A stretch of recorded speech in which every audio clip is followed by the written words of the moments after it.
Welcome back to Orioles franchise. We are back. Happy New Year. It's actually January 1st of 2026. Uh, so MLB The Show 26 is on the horizon, but don't worry, we're almost done with this series. And we are now in 2033 in the playoffs. The Orioles had another great year on the backs of our Roman Anthony contract signing, 10 years, 412 million. We also extended Gunnar Henderson, I think for another 5 years, so we should have him to the end of the career. He had another great year. The entire team looked really solid going into the season. Yeah, Gunnar Henderson. Oh yeah, we cleared the stats, but 282 average, 32 bombs, 36 doubles, 157 hits. So he is still looking great in his age 31 season, although it says he's regressing. We have locked him up. Yeah, for another 5 years. So probably should take us to the end of his contract. If not, we'll probably be able to sign him for cheap at the very end anyway. By that point, we're going to be simming most of it, regardless. So it's fine.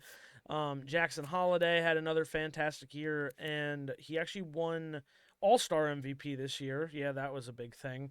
That was pretty cool. Roman Anthony in his first full year with the Orioles, although it says he's regressing, still at 274. It was definitely a step down from his contract year. But 33 home runs more than his contract year, 33 doubles. So he's still staying consistent. 164 hits, 20 more hits. A very solid first year of this long contract with a 6.4 WAR. I'm still pretty happy with it, and hopefully he stays solid. Jason Dominguez had a great year, almost batting 300, almost 40 bombs. We have him for one more year at least, so we either have to consider, extending him or maybe we'll have someone develop. I'm not sure yet because he is turning age 30, but right now he is playing his absolute heart out. He has been so good for us, 6.7 WAR. There as well. So we have stuff to think about with him, but he has been fantastic for us, of course, on this run, this magical run, is we're going to try and get the 5-peat today. So, yeah, of course, last year in 2032, we managed to get the 4-peat, which has not been done since. Sorry, I have to actually find where I had that information. Oh, here it is. The last 4-peat, 1936 to the 1939 Yankees. So our 4-peat was from 2029, I want to say, to 32. Um, that's correct, right? 29, 30, 31, 32. Yeah. So what will be cool about this one, I said, is if we actually get the 5-peat, it'll be kind of a parallel in the years, a little bit.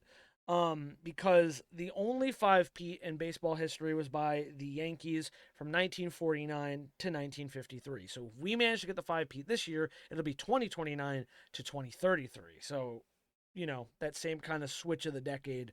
Could be really cool. It could be really cool if we actually manage to do it. I'm excited to see. Riley Green, looking at him, of course, he had another fantastic year. This contract has been so good. Riley Green has been so valuable to this Orioles team in his time here, and we still have him wrapped up till 2038. He is just so good. Paul Skeens won his second Cy Young, and it was with us. Both Cy Youngs of Paul Skeens' career are with the Orioles, even though he is still regressing pretty rapidly, which is kind of concerning. You can see all that stuff dropping, especially hits per nine dropping as much as it has is concerning, and his home runs per nine is also not in a great spot. I think that's been his problem the last few years. He's been struggling. Is the home runs per nine have been bad? Yeah, he gave up 40 home runs in 2032, and he cut that nearly in half in 2033. You look at his first Cy Young campaign, he gave up under 20 home runs. So, although he did have a much better year than 2032. 2032 was just a bad year, man. Just under a 5 ERA, 40 home runs, almost 100 earned runs. I think he was still a positive WAR, yeah, 1.8, but man, it was definitely his weakest career year, I think, overall. I don't think he had ever been that bad. Yeah, it is by far his worst year, but hey, he returned back to dominance and got another Cy Young, which is just awesome. So we had back-to-back Orioles Cy Young winners in Jacob Misiorowski and Paul Skeens. I think Jacob Miz actually had another decent year. He kind of skyrocketed towards the end. Yeah, 4.5 ERA.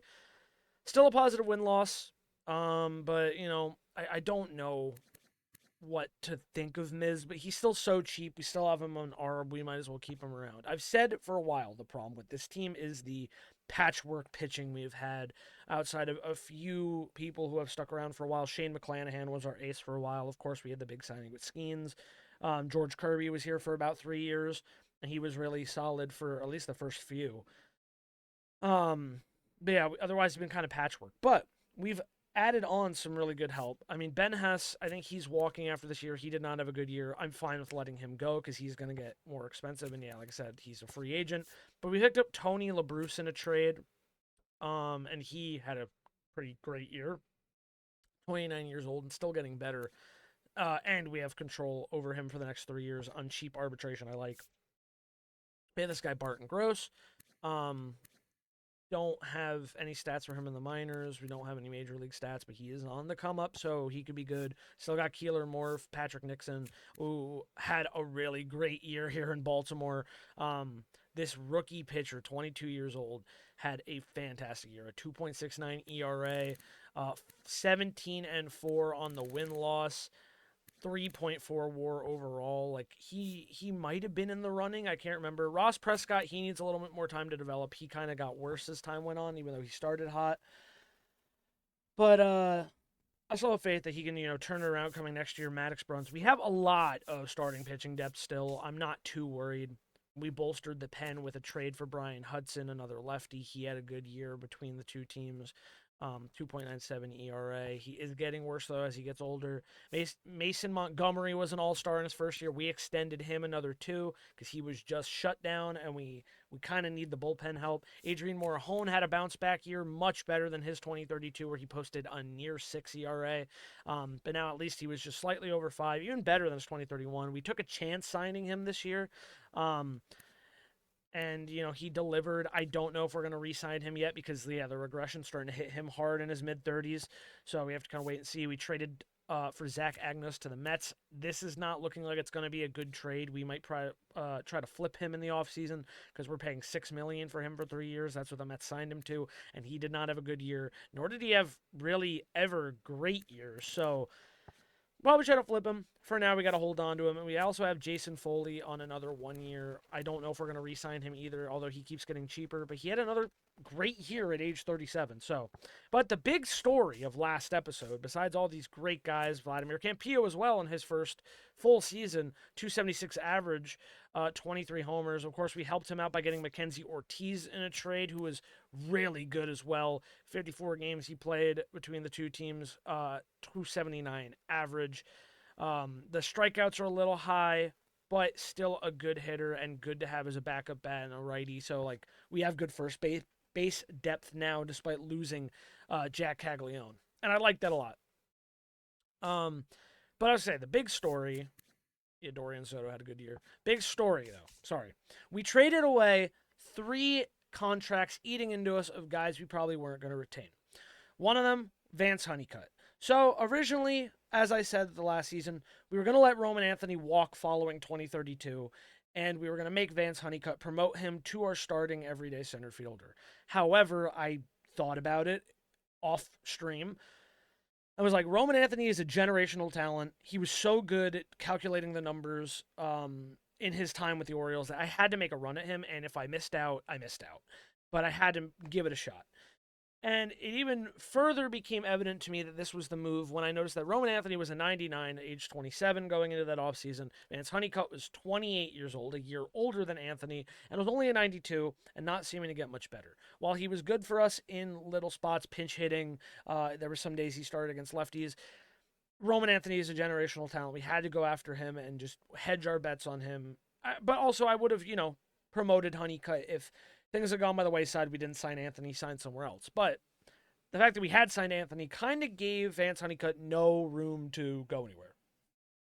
So I was paying him like $20-something million, and we traded him away. Unfortunately, I can't really remember where. Let me see.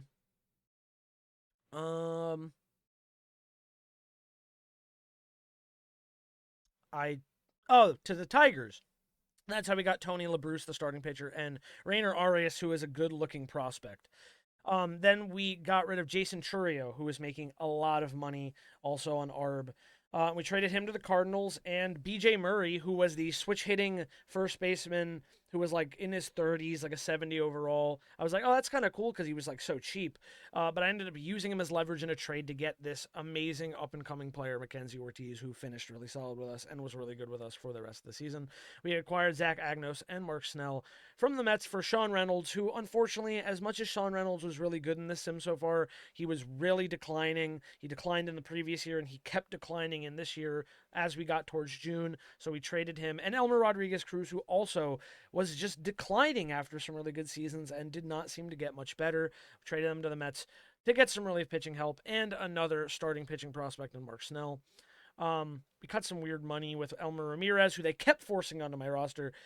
Joshua Lirizano, who's just there eating some money. We traded him to the Red Sox for nothing super crazy. And we got a closing pitcher prospect from the Mariners for Graham Pauley straight up just to get rid of Graham Pauley's money because he think he was an auto signing.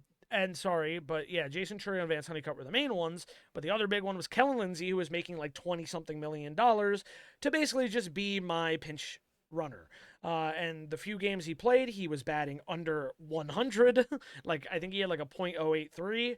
So we sent him back to the Dodgers for a really good looking closing pitcher in Rich Campaneris, another relief pitcher in Juan Urban, and a relief pitcher in Maddox Bruns. So some more pitching help for Kellen Lindsay to send him back to the Dodgers, the team that drafted him, and Rafael Marcano, who was like nothing. He was just to kind of get us over the hump. But the Dodgers took that, and we were good. And then finally, we traded away Edwin Uceta, who was really declining as well, getting older, cut that contract away from us. Called up, we'd been relying on two of our closing pitching prospects, Pedro Fernandez and Robin Hayes, who have both been pretty solid. So we traded away Edwin Uceta, who was declining, and then John Doyle and Quinn McDaniels, some guys we didn't really need, and they weren't great overalls. They weren't going to go anywhere. And we got Brian Hudson to bolster the pen towards the end of the season. Anyway, that's that. Again, I keep cutting myself off. The big story from this season was cutting all those contracts. So actually, I didn't cut myself off. I was explaining why. We cut all those contracts. It was like 60 million almost. And that was mainly so we'd have money to extend to Gunnar because we were in the negative. But we had a spot to fill because Jason Churio had been our DH. We had guys switching around DH from Vance Honeycutt to Churio. Of course, Brian Reynolds was our long-term one until we let him go. So I needed a new DH. And I had spotted him by accident when we were going to a Yankees series, noticing that the Yankees were good this year, at least at the start, as they tend to be. Aaron Judge was not on the roster. I checked where he was because I didn't see him ever on a retirement screen, and we checked those pretty thoroughly. He was just sitting in free agency as a 70 overall 40-year-old. I clicked on him to see what the contract would be. It's Aaron Judge. I figured it would be in the millions. I mean, it was in the millions, but not in the tens of millions, is what I'm saying. We ended up signing Aaron Judge to this team for $2.6 million on 1 year. He is regressing fast, though. 66 overall, a potential 40 years old. I had to get him in here for at least one series because the game did auto shove him out. But in the games he played, 88 games with Baltimore, as a declining 40-year-old, he still batted .260 with 11 home runs, 42 RBIs, 93 hits. Of course, strikeouts are way higher. His vision is shot to hell. And he did not post a positive WAR. However, having Aaron Judge on the team was just such a fun, kind of cool experience. And his average was even better until I tanked it because I kept player locking, just trying to do something with Judge. I mean, again, I've talked about before, it's very blatant. I'm a Yankees fan in real life. Seeing Aaron Judge and having the chance to add him to this team as a little DH was kind of a no-brainer move to me, kind of fun. However, it's obvious that he's not going to get better. He's just going to keep declining. So this might be Judge's last chance to get a ring, because obviously playing through the sim, he has not won a ring. So hopefully, we're just going to play him in one series, the Red Sox series. I think we're going to have to move on from him after. And we're just going to, play the first game, try to get him some at-bats. Maybe he can have some glory. And hopefully at the end of all of this, Aaron Judge can earn a ring before he retires because I don't see him getting signed by another team. I'm probably not going to re-up him because I think there's going to be better options out there. But Aaron Judge's very short tenure with the Orioles will be a fun, memorable one, hopefully. So, that's what we're looking like going into this upcoming series. We got Judge in the lineup on both sides, DHing again. They did not want me doing that, but it's Aaron Judge, man. I had to have Aaron Judge be on the team and play with us. If this is his last ride, we gave him one last chance in the division he's so familiar with. We hit a home run with him in Yankee Stadium. It was a lot of fun. He's back in the playoffs now. And hopefully he can do a little something before he goes. But otherwise, we have a very stacked looking lineup. We have decent pitching. I'm a little nervous going in, but overall, pretty excited. So this is where things were. Because Milwaukee had another fantastic season. I think they had the best record in the NL. The Dodgers, I think, kind of fell a little bit. We had the best record, 110-52. We had a great season once again. Red Sox, Rays. Rays barely snuck into the wild card, 82-80, because the Yankees could not pull it off at the end, and they missed the playoffs yet again. And every other division was just, like, really bad. I mean, neutral, under 500. Mariners were good. Everyone else under 500. So the Twins made it in at an 81-81, which is just insane, because I think the Royals won the Central. But yeah, the Twins snuck in with a neutral record. We've seen some really fucked up records get in here. Mets are back to being dominant, or prominent, I should say, 96-66. The Braves get a wild card spot, 93-69. Every other team in the East under 500. The Brewers 105 wins. They're looking like the new Dodgers, even though they lost Jackson Chourio, in the offseason to the Twins.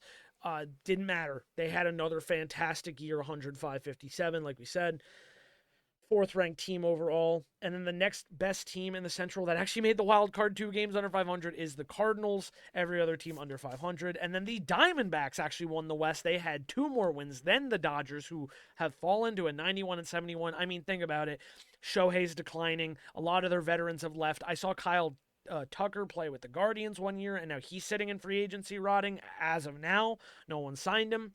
Every other team under 500, but honestly, some good, like, better seasons from the Rockies and Giants. But the Diamondbacks are on top of the West for the first time in, like, a decade, genuinely. Like, the Dodgers won the West, I think, every single year since the start of the sim.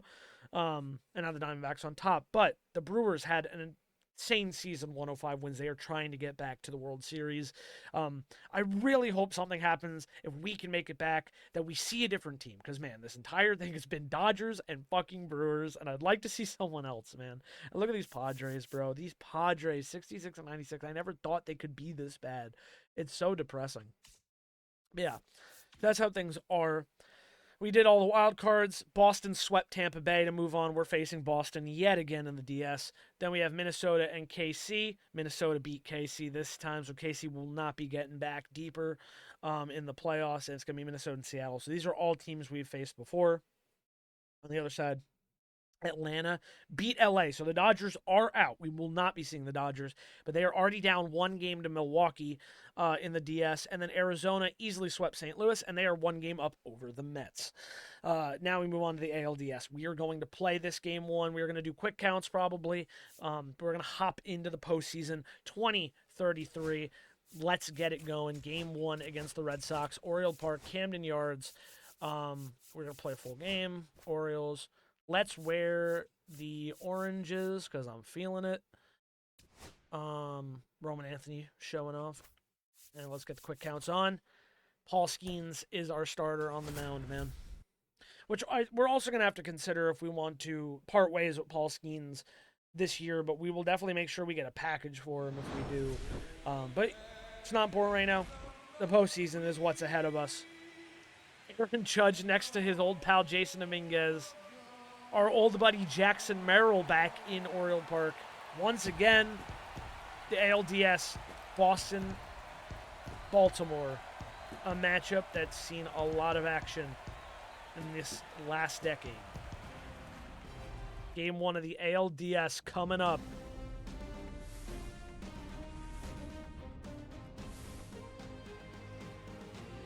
Oriole Park at Camden Yards here on this beautiful evening here in October. Boston Red Sox at the Baltimore Orioles in a best-of-5. Baltimore has gotten the best of this Boston team for many years now. Two-time Cy Young Award winner Skeens will take them out, including this year 2033, a 17-8 record, 201 innings pitched, a 3 ERA. And he will get going here against Cole Young. Grounded foul, 1-2. Oh, shoot. I was doing a road to the show. Yeah, I gotta turn up pitching difficulty back to All-Star. Sorry about that. Alright, now we're where we should be. Let's get it going. And strikeout, 102. Pass Young to get things going here. Tim Rowan now. Get a lot of these auto-gen rookies. That one hit deep to left field. Going back towards the corner is Green at the wall. It's gone. Just like that, Tim Rowan, first home run of the postseason, gets the Red Sox on the board against Paul Skeens, just at that short corner of the park. And now an aging Rafael Devers batting .429 in this postseason so far. He'll get a base hit, so that's 2 straight hits off of Skeens here. Rafael Devers still delivering deadly blows for the Red Sox. And now Matt McClain.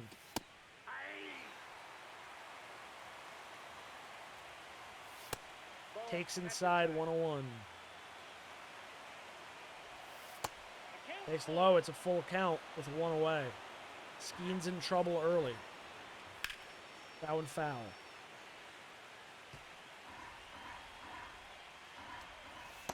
And walked.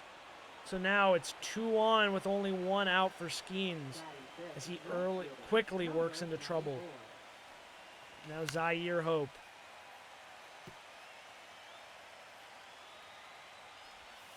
Swing and a miss. Hope goes down. And now 2 away for Skeens on his second strikeout. Skeens trying to get out of trouble here as he faces Blake Burke. 1-2 to Burke. 2 on. Strike 3 looking. Freezes Burke and Skeens works out of trouble. But it's going to be 2 hits, a walk, and a home run is the difference so far. It's 1-0 Boston. Brandon Sproat takes the mound, former Mets prospect. He's pitched 6 innings so far to a tune of a 0 ERA with 8 strikeouts in 1 start this postseason. And he'll get started here against Jason Dominguez. And Dominguez will ground this one up the middle for a base hit.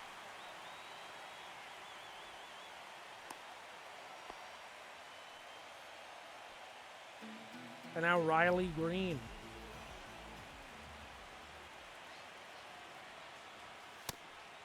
That one's outside. 2-1 to Riley Green here in the first. And Riley Green fires right back. A 2-run shot to the pavilion. And just like that, the Orioles take a 2-1 lead. That's a rough pitch to throw to a hitter like Riley Green. And just like that, Brandon Sproat has numbers on the ERA. First home run of this postseason. And jumps the Birds out front. And that's why you sign a guy like Green to such a long contract, because he just is consistent. He's been consistent. He is looking for his 6th straight World Series ring and getting off, performing in the postseason yet again. Just what he's been doing for the last 6 years plus. Now Aaron Judge, who's no stranger to the Red Sox, former Yankee. One last ride it might be here with the Orioles. He's ahead with a 2-1 count. And Judge will ground that one to second. Over to first, it's going to be out number 1 as the big guy goes down. Coming up is Gunnar Henderson, team captain.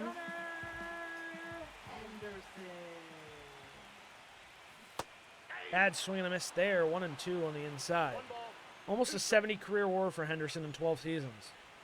He's still got a few more years to come in the black and orange. Signed a 5-year extension. Hits this one hard to first, scooped up, and steps on the bag, 2 down. That brings up Roman Anthony.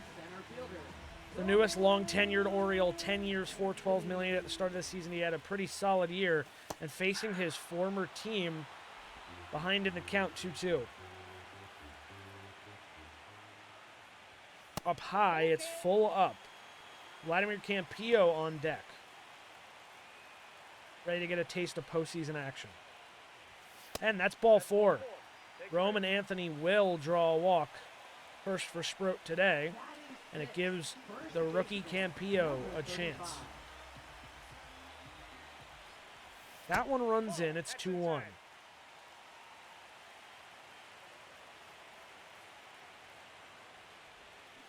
Campillo slashes this one to right. He's got himself a base hit.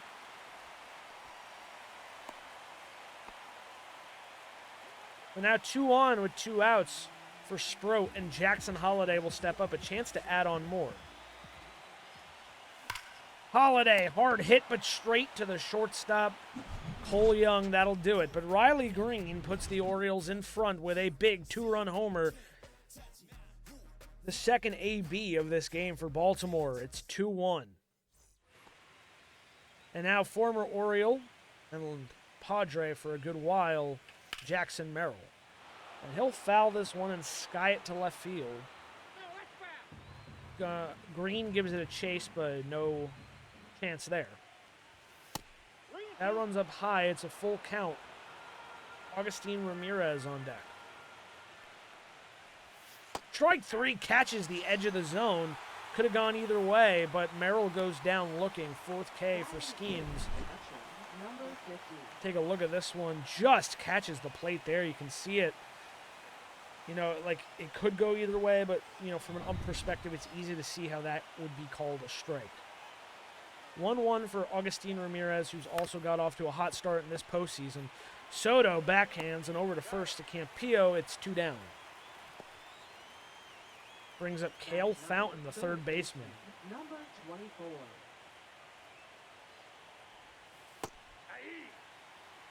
Batting 143, 5th round in the 2024 draft. And swing and a miss. 100 blows past him. His postseason woes continue, and Skeens has a much cleaner inning. Orioles come back to bat, stays 2-1. It brings up Kyle Teal now. Kyle Teal hits this one deep to left field, and that's going to find ground all the way at the warning track. Teal will step into second standing. It's a lead-off double for the Orioles. And now Dorian Soto, remembered for his heroics in the 2030 World Series.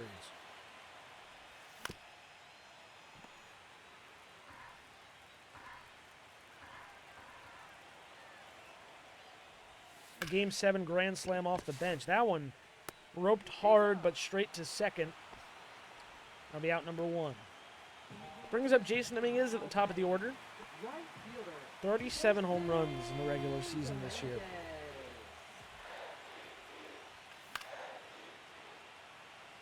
And he's going to foul that one away. Full count for Dominguez with 1 away here. And Dominguez gets a hold of that breaking ball. See you later. Deep to center field. It's gone. Jason Dominguez. His first home run of the postseason, as we just talked about his power numbers. A 2-run shot. And the Orioles add on. It's 4-1. Big swing, 457 to knock in Teal. And just a great eye there. The left side is better side. Gets a breaking ball on the inside corner. Waits on it beautifully and smashes it to center field.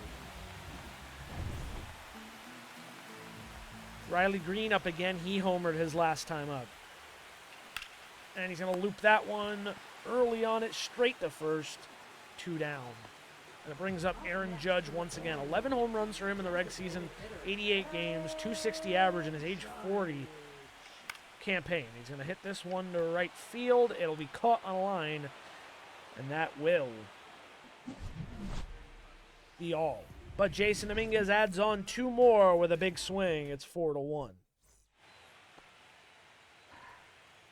Cole Young back up at the top of the order. Skeen's still out here dealing. 41 pitches for him, a little over on pacing. But, you know, there's a good bullpen behind him that can hopefully lock it down. Skeens, however, will get his 6th strikeout, an elevated fastball on Young. Now Tim Rowan with a 1-1 count. That one's in there for a strike, the sinker. 1 ball, 2 strikes. Fans excited about Skeens. He was a big deal signing to Baltimore to bolster an already strong team. Now has 2 Cy Youngs with the club. And once again starting the postseason off. And another strikeout. That's going to be number 7 for Skeens through 3 innings.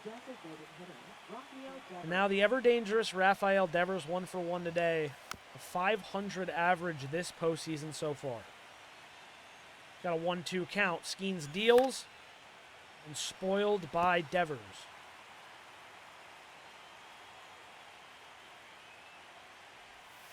That one jumped on by Devers early and foul. Not where Skeens wanted it. Grounded foul again. Devers really fighting Skeens here. 53 pitches here in the 3rd. And strike 3. Caught him looking. 101 fastball and another strikeout for Skeens. He was off to a rough start early, but now he's dialing in. The Cy Young winner. Gunnar Henderson, Anthony, and Campillo coming up next. Now Gunnar Henderson will step in. 0 for 1 today. Gunnar skies a slider deep to center field. Chasing. And the play is made by Merrill out there in center. 1 down. But a good swing there by Gunnar. Now Roman Anthony was looking for his first postseason knock.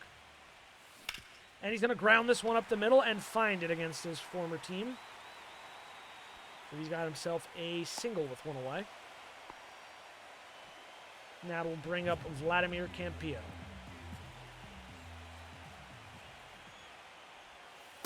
Thrown outside, 2-1. Sproat, 60 pitches, even more than Skeens, and down 3 runs. That one outside. It's a 3-1 count to Vladimir Campillo with Jackson Holliday on deck. Campillo takes a strike, so it's full.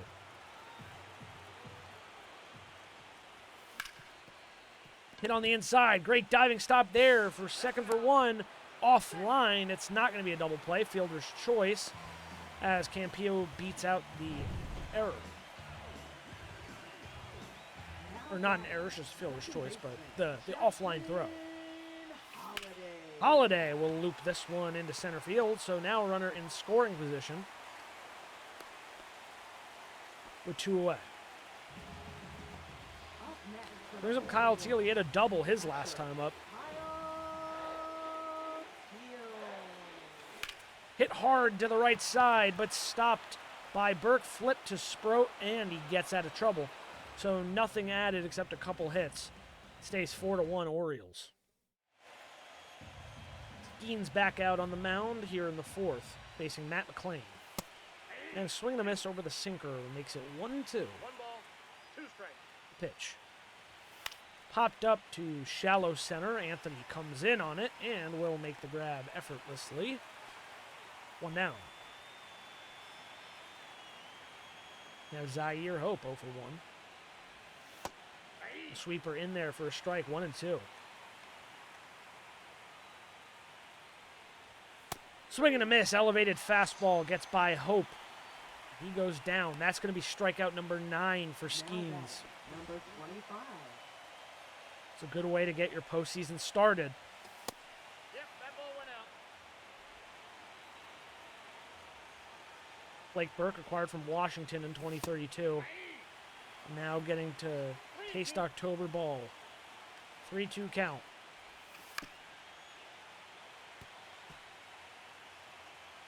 Spoils that one there, Burke. Skeens deals. And it's up high. It's ball 4. Second walk allowed by Skeens. Now batting. Center fielder. So with 2 outs, it brings up Jackson Merrill, who could make things really interesting with 1 swing. Over the sinker there, it's going to be strike 2. And early on the 101 fastball, Merrill goes down. The crowd goes crazy and can't string together an RBI against his former teammates. Dorian Soto will lead off here in the bottom of the fourth. 2-2 count to him. And a little flare shot down the left field line. Dorian Soto is going to reach with a base hit. That'll bring up Jason Dominguez yet again. Brandon Sproat, they're going to visit him on the mound. It looks like they're going to go to the bullpen. Sproat is coming out after giving up yet another hit. And Jason Dominguez will face the bullpen. Fernando Vergara will come out. 2 fastballs in his pitch mix. That one low, 2-1 to Dominguez. 2-1. Actually, 3 fastballs, a 4-seam, a 2-seam, and a changeup. Rounded hard to the right side, overthrown into left. Soto heading for third. The throw is in time to get him. Dominguez will advance to second. A little bit of questionable base running, but still a runner in scoring position. The E3, though, will possibly be costly for the Red Sox here as they try to limit the damage. And now you have Riley Green, who's already hit a home run in this game, with another runner in scoring position. He's got good clutch. Riley Green lifts this one deep to left. Merrill makes the catch on the run. Dominguez will tag, and he'll head to third. So that brings a runner 90 feet away for Aaron Judge. 0 for 2, 40 years old. This could be his last ride, even his last series in MLB, and he has a chance to get an RBI here in the playoffs. And Judge for a long time has been known to have postseason woes. So if he can come up big here, that would be huge. And now Judge with a full count, 2 down. Vergara deals. And Judge hits this one to right. It's not going to be caught. An RBI single for Aaron Judge, but he's not stopping, heading for 2. And he is going to get there. Not stopping still, heading for third. He'll get thrown out going for third. But Aaron Judge does deliver with an RBI knock. It's 5-1. I'd love to see Judge deliver. That's what I'm talking about. Now Augustine Ramirez will step in here top 5th. 75 pitches for Skeens. This one hit hard, deep to right field. Dominguez going back towards the corner. In foul ground, he'll make the play. One away just like that. Skeens will face Fountain now, the third baseman.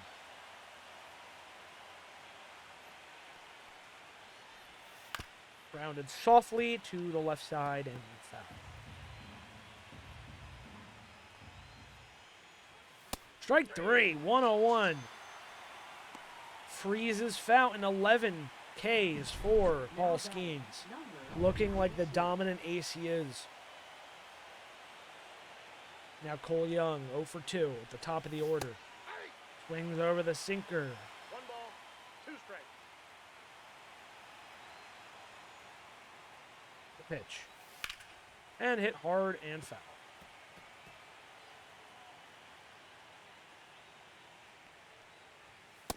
Nope. That That's one a up ball. high. 2-2 count to Young. That one low and out of the zone. It's full up. Tim Rowan on deck.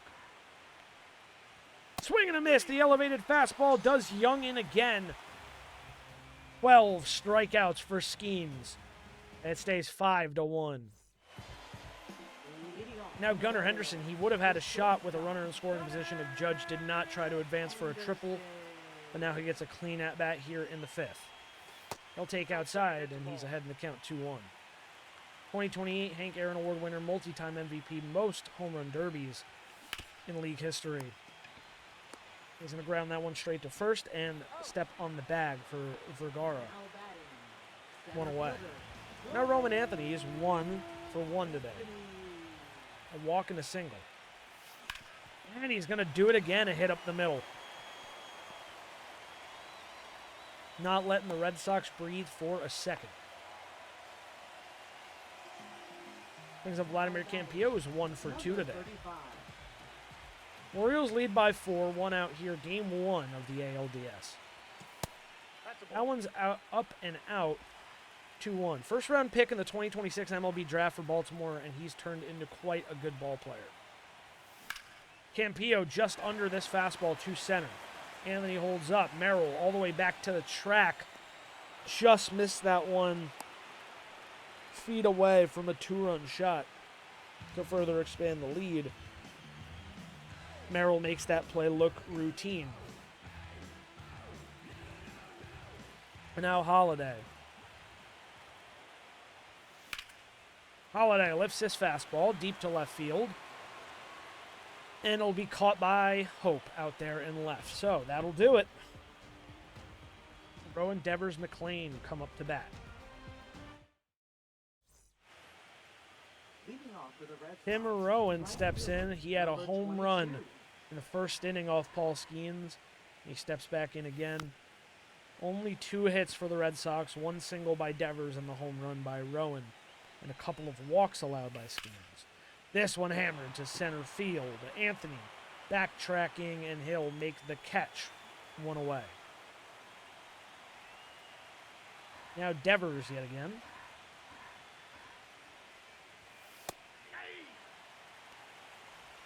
Ball's even at 2-2. Pitch from Skeens. Foul.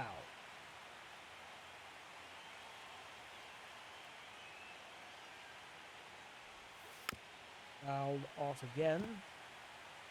2-2.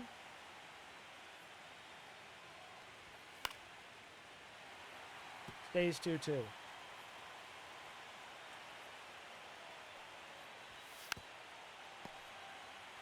Once again, it's another battle between Skeens and Devers. But Skeens will win yet again with another strikeout, 13 on the night. Over 100 pitches here in the 6th. This will be Skeens' last inning. If they plan to make a deep playoff run, they're going to need him. Pitch 106 is a strike 3, 14 Ks. That'll end Paul Skeens' night. Kyle Teal, Dorian Soto, Jason Dominguez coming up for Baltimore. Oh, and am I going to bring out 3 lefties coming up? Let's get our boy Mason Montgomery ready then, probably.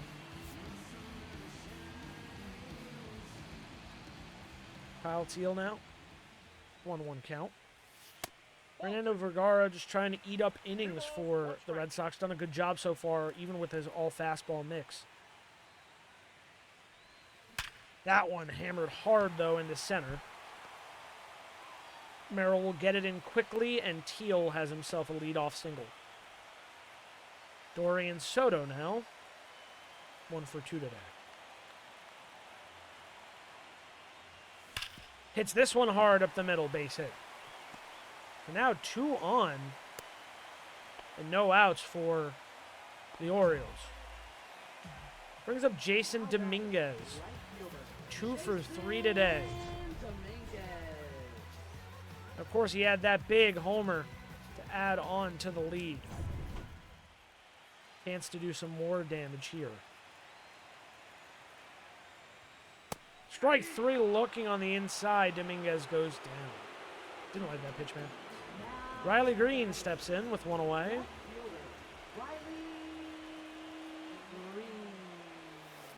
And Riley Green will lift that as a single. Teal will hold up at third.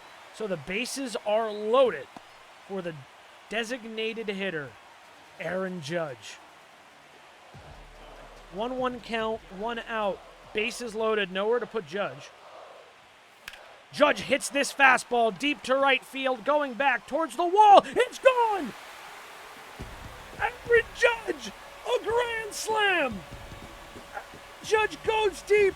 The biggest swing of his life to start this playoffs. His final run, 40 years old, and he hits a grand slam in Game 1 of the ALDS. What a swing for the 40-year-old veteran.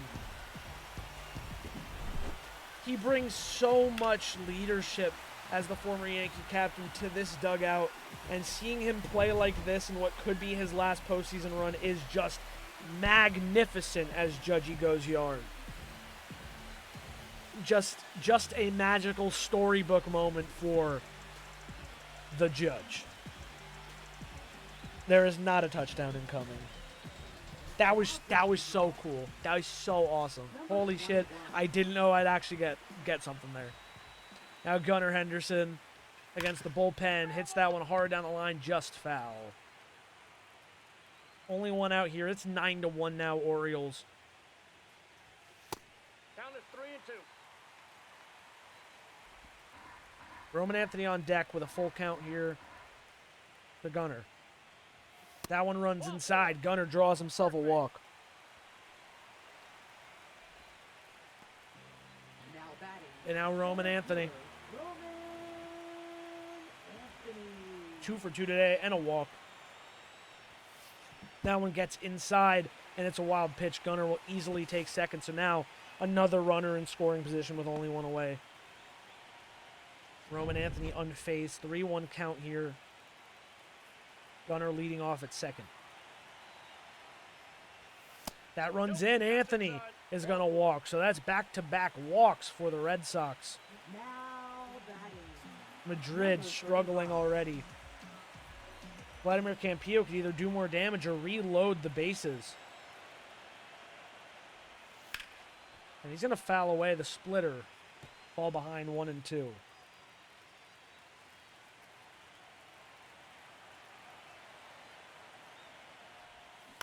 Grounded hard to first. Backhanded over to second for 1. In time double play, so the Red Sox get into trouble and work out of it. But Aaron Judge at 40 years old with a big swing here in ALDS. Game 1. An opposite field grand slam. Still flexing the power. 9-1 O's. Leading off for Boston. Left fielder.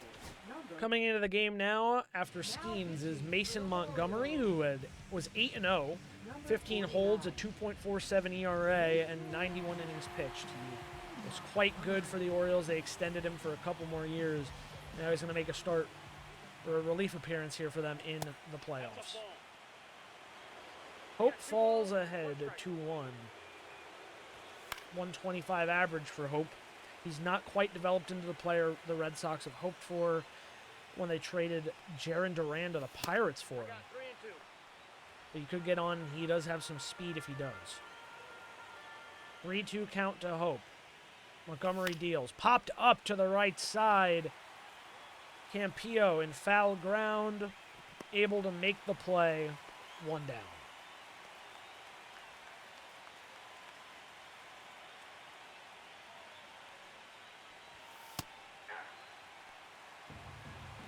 One ball, 2 strikes.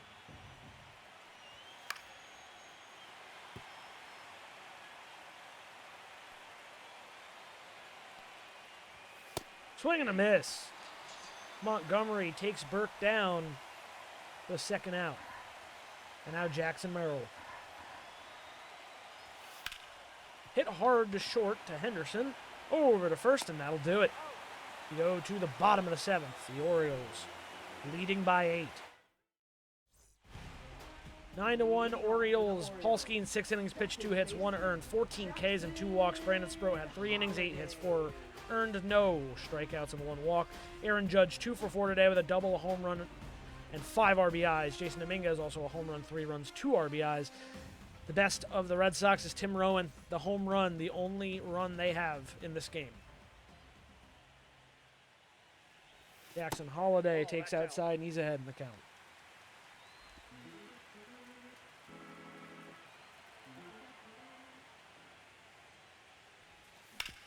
Holiday hits hard, but backhanded at short and over to first. But no, he beats it out in time. He's safe. So Jackson Holiday hustles out an infield single. And it brings up Kyle Teal. 2-2 count to Teal.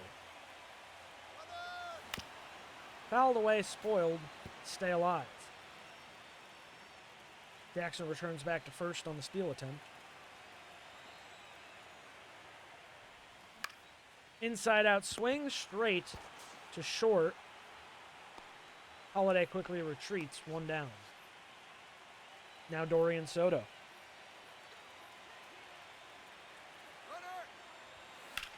And on the run, Holiday will already hold up at second with a single by Soto. So now 2 on and 1 out for Jason Dominguez once again at the top of the order. 1-1 count for Dominguez. Dominguez rips this one on a line, deep to right field, going back towards the wall. The play is made.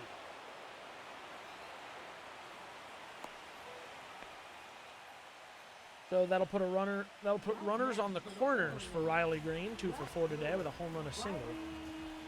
2 RBIs.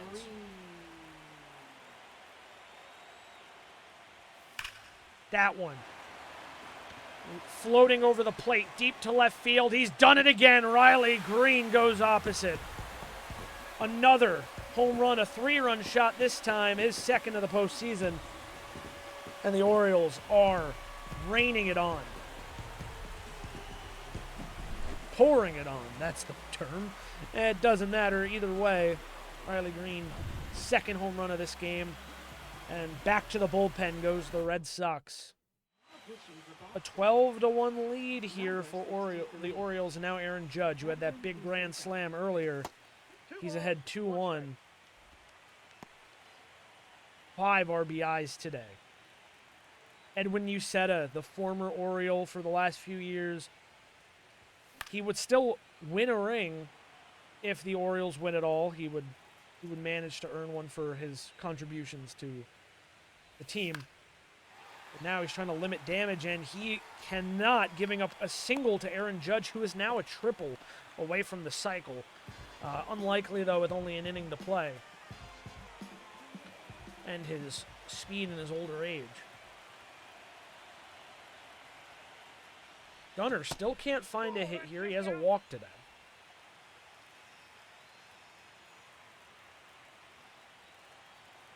2-1 count to Henderson. Henderson rips this one to center field. It's going to be a base hit. Judge stops up at second. So 2 on with 2 outs yet again for the O's. And Roman Anthony, who has reached every single time he's come up today. 2 walks and 2 hits. Chops this one to third. Fountain has it and will get Anthony in time, so once again, the Red Sox work into and out of trouble. But Riley Green adds on more with a 3-run shot. It's 12-1 Birds. Leading off for the Red Sox. That's not what I meant to do. 2 righties and a lefty. Let's go to Zach Agnos. Zach Agnos. Zach Agnos comes out of the pen. Face some of the righties in the lineup here. 1-2 count to Ramirez. And swing and a miss on the 93 fastball. Ramirez down once again. Kale Fountain.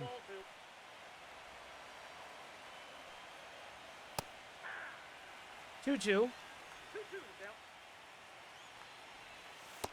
Just low. It's full up with Cole Young on deck. And strike 3. That's 2 straight Ks for Zach Agnos. He'll face the lefty Cole Young at the top of the lineup, 0 for 3 today. And swing and a miss, down again, 0 for 4. Young is furious, as the Red Sox cannot get much going outside of that first inning. 12-1. Bottom of the 8th now, Vladimir Campillo steps in, 1 for 4 today. He'll take a pitch inside, and he's ahead in the count, 2-1.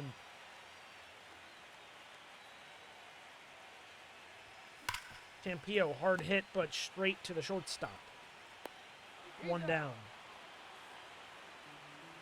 And now Jackson Holiday. Excuse me. Rounded to first. Burke takes it to the bag, 2 down. Now Kyle Teal.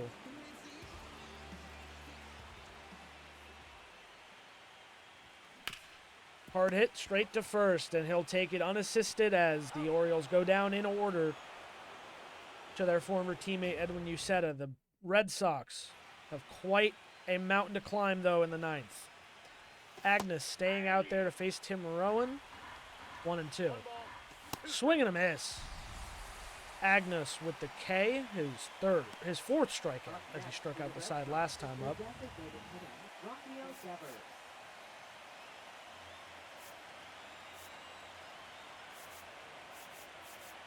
Yeah, I'll put him more home. Agnes is done to face the lefty Endeavors. They're going to go to the trusted Adrian Morahone. He had a much better bounce-back year for the O's. He's going to try to get the lefty power hitter Endeavors. And he's not going to manage to do it as Devers gets the third hit for the Red Sox all game. Second of his night. Another single. The Morahone will face the righty McLean. Still a sizable lead, not too much to worry about at this time with only 2 outs. And then 1, and that's hit right to Campillo. Over a second to get Devers, and back to first. Morahone covers, double play. The Orioles take game 1. Skeen struggled in that first inning, but then was locked down. But the story of today's game not only is Riley Green, who had a fantastic outing, but Aaron Judge, the 40-year-old DH, brought his leadership to another AL East team on one final ride and hits a grand slam here in game 1 to make the lead almost unreachable. The Orioles play good ball, and they're going to try to close up this series as quick as possible. Those are the lines. Yeah, Orioles lead the series 1-0, a 12-1 victory. See you tomorrow night. Who wins player of the game? Will it be Riley Green with 2 homers, or will it be Aaron Judge? Riley Green. Makes sense. He had 2 home runs. But Aaron Judge, man, 3 for 5, a home run, a double, 5 RBIs. Like, can't ask that much more of a 40-year-old, bro. We'll see how he pans out with the rest of the series as we're going to just, sim the next couple. We're going to do the same thing as we do. If things get dicey, we're going to hop in and manage, and I have to maybe try and bounce back. But if I fail to, then, that's what it is. But take game 1. We lose game 2. We win game 3. Anthony injured his foot. We lose. We're going to game 5. All right. Let's go in and manage then. I did not expect to get here. Royal Park Camden Yards, though, we're back. Patrick Nixon takes the mound. All right. Yeah, we probably don't want to fuck too much with our rotation if we do make it to the next round. All right. Patrick Nixon. Oh, no. Oh, shoot.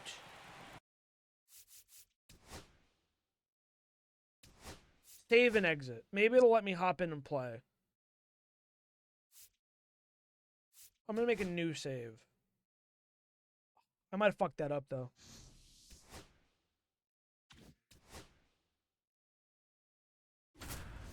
Okay, it's letting me back in. But if it's really only manage mode, bro, I'm cooked. Oh, it is. Number 92. Oh, bro, I cooked myself. Ball, that's inside. Wait, no, I didn't. No, I didn't. No, I didn't. No, I didn't. No, I didn't. No, I didn't. Because I got out of that game, so it should be saved. So, sorry, it's going to be a little bit different. Whatever. Save and exit, and we'll fix it. We'll fix it. It'll be fine.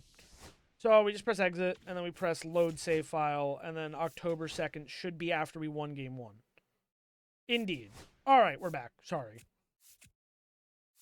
All right, we win, and we win. Okay. I'm sorry about that. That's just because, like, I have to make sure I press the right thing. That wasn't intentional.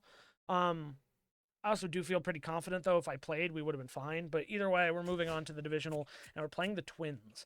On the other side, Atlanta beat Milwaukee, bro. If we make it to the World Series, we're going to face a new team. That's so hype. But we're back in the CS against the Twins. Mets are up 1-0 over Atlanta. So we have an NL East matchup on the other side. We have to take on Minnesota, though. We lose game 1. We win game 2. We win game 3. We're up 4-1 the bottom of the 8th. Okay. Okay. Oh, the Mets are making it. 4-1. They beat Atlanta. Dude, we're going to be... If we make it to the World Series, we're playing a new team. We're playing the Mets. That's exciting. So we're facing a lefty with bases loaded and 1 out. That's going to work. That's going to work for them, man. We get an out, but that bunt was beautiful. That was fucking brilliant, man. Sorry, Hudson, bro. That's not your fault. 0-2. Popped up center. All right. We have to hit now.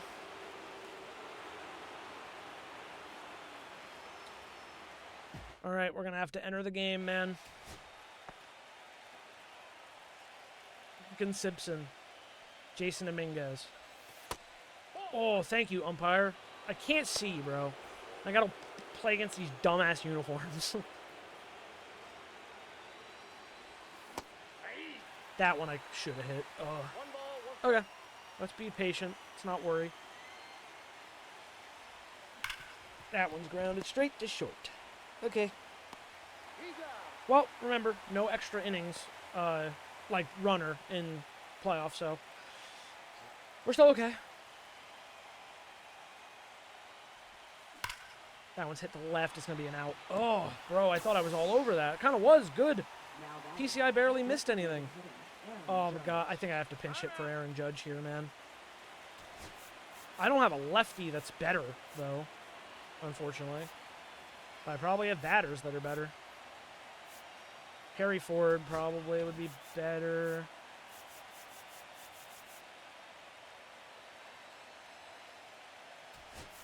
Yeah, I'm going to bring in Harry Ford. Fuck it. Sorry, Judgy. This is kind of I want to win this situation. I forgot I was supposed to kind of bench you. Fuck!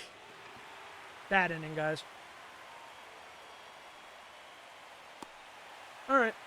It's got to be locked down on pitching, I guess. We have righty, lefty, and Guerrero coming up. Jesus. Get Jason Foley in. Don't love it, but the options are slim. Now pitching for Boston.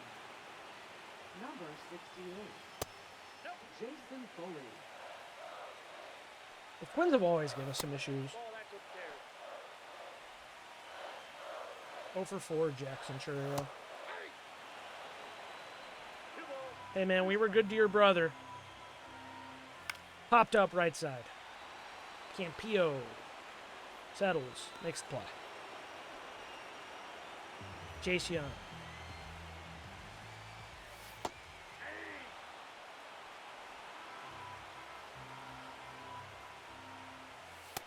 Oh, 2. Strike 3. Beautiful strikeout there for Foley. Oh, man, 320. What does he hit today? He's 2 for 3 with a home run. Who's up after him? Jenkins also has a good average. This is just scary regardless. We kind of just have to... I think we're just going to challenge Guerrero and hope we can win the battle. All right, we're ahead. Can't misplace this pitch. Kind of a scary pitch to Guerrero. Can we get a slider on the outside corner? That was... I rushed it, that's why. Hit hard. Campillo makes the stop. Covering his Foley makes the out in time. Wow, that was dicey. But it's okay. We get out of it. Still a tie game. Let's get back to the bats. Luis Guerrero comes out now to face Gunnar Henderson. He's known for coming through in moments like these. Held up, 1-0.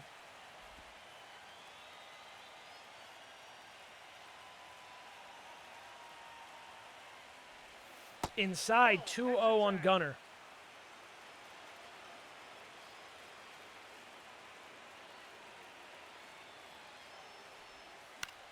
I didn't love that pitch, but it was a strike.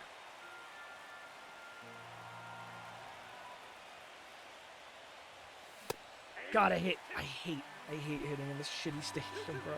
It's so hard to see the ball. Round to the left side. Jumping throw on the backhand, not in time. Gunner's going to reach with a single. Infield single, that's huge. Big. Way to run it out, Gunner. All right, Roman Anthony. Got to watch for low ball. We don't want to double play here. And I did exactly fucking that, bro. All right, Anthony will beat it out. So it's 1 out and a runner on. Now batting, number 35. You're a switch hitter, so yeah, I'd be better off keeping you than bringing in Ortiz.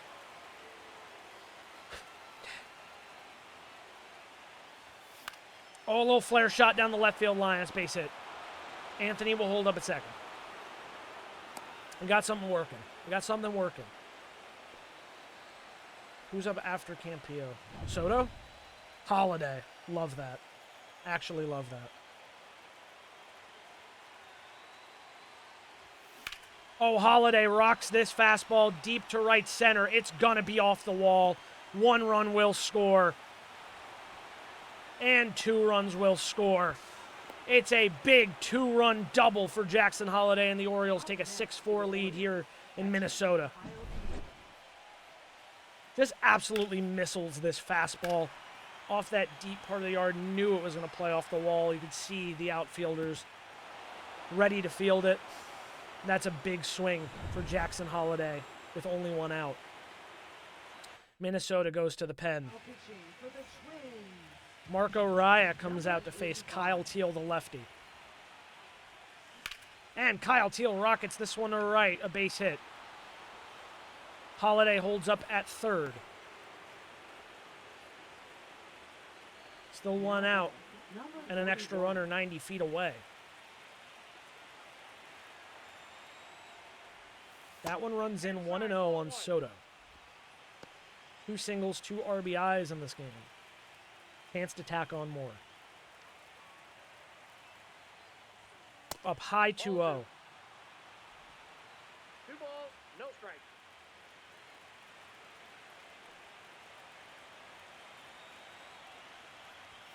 And Soto rocks one into left center. It's a base hit. Cut off well out in center. The throw to third is not nearly in time. Teal reaches third. Soto in at second. It's an RBI double for Dorian Soto. And it's 7-4 O's. Now Jason Dominguez infield in, and a chance to add on even more. Little inside of the bat hit, and the infield in works as nothing else will cross, and runners stay put. Riley Green 0 for 4 will step in now. They're going to intentionally walk him to load the bags. And that brings up Harry Ford. Like I said, we have no lefties, unfortunately. Harry Ford's like our best righty, too, so we go with it. Swings over the curveball, 0-1 to Ford. 2 outs in this big spot here for Raya. A 3-run lead for the O's. Hit hard to first. Guerrero is there, and the Twins work out of it. Walking Riley Green seems to be the right move, but Jackson Holiday and Kyle Teal add big swings as well as Dorian Soto, and now the Orioles lead by 3. Okay, Jenkins is the only lefty. All right, let's go to our closer, Fernandez. Pedro Fernandez steps out now to face what he thinks might be the final 3 of this game. He'll drop a strike in there to start. That one hammered. Is it fair? Is it foul? It is foul. Only a foot outside the pole. Jenkins was so close to reigniting the excitement here in Minnesota. Down 0-2, Jenkins. Flare shot on the fastball.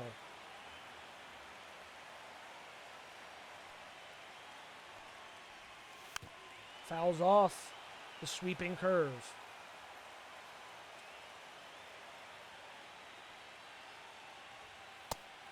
Takes the fastball high. Still in this. 1-2 to Jenkins. Hit hard down the line. It's a fair ball. All the way to the corner, Riley Green goes. And now a runner at second for the Twins.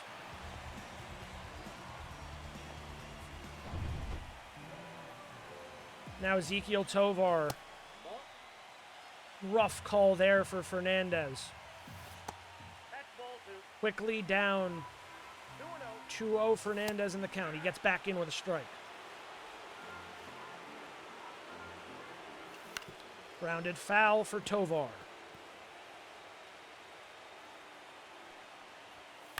Popped into right. That's a base hit. They're going to let the run score. And it's 7-5. The Twins only down by 2. The tying run will come to the plate. Still no outs for the Orioles.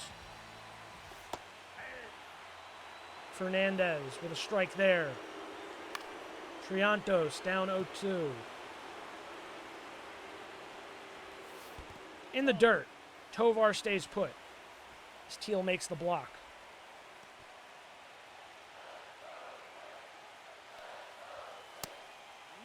2-2. And they said he went. The sweeping curve gets Triantos, and it's 1 away. Morahone will come out of the pen now.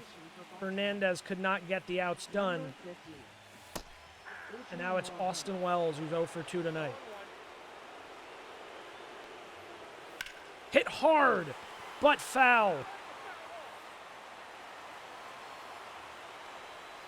Morahone, strike 3 with the splitter. Freezes Wells, and the Twins are down to their last out. Baltimore trying to go up 3-1 in this series. And George Valera, another lefty, stands in their way. Ball one. I got 1 ball, 1 strike.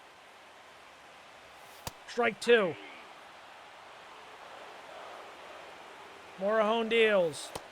They said he didn't go. It's 2-2. Up high, it's full. And swing and a miss. Down goes Valera, and the Orioles take a 3-1 series lead. The late comeback works out, and in 10 innings, the Orioles manage to take another win in this one. They'll try to meet the Mets on the other side tomorrow night. Okay, Gunnar 2 for 3 with a home run. We managed to pull that game back and win it. It's getting dicey. All right, I'm going to save here just in case. I don't need to, I guess, because it does save after you come out of the game. All right. And we win. We're going back to the World Series yet again. We're going to be facing the Mets. How exciting this will be. A new opponent finally. 2 games at home, 3 at Citi Field, and 2 back at home if we go that far. I don't know how it's going to go. I ought to look at the Mets' actual standings. I think also it's time between series we send Aaron Judge down. I think he served his time here. But I don't want to send him down. There's got to be someone I can pull up as a DH instead, maybe. Probably Jacob Berry, honestly. Add to playoff roster, yes. And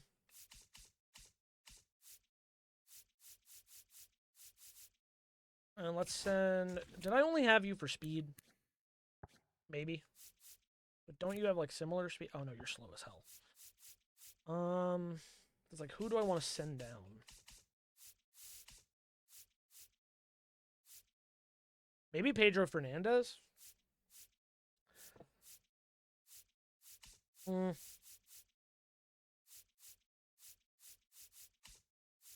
Excuse me.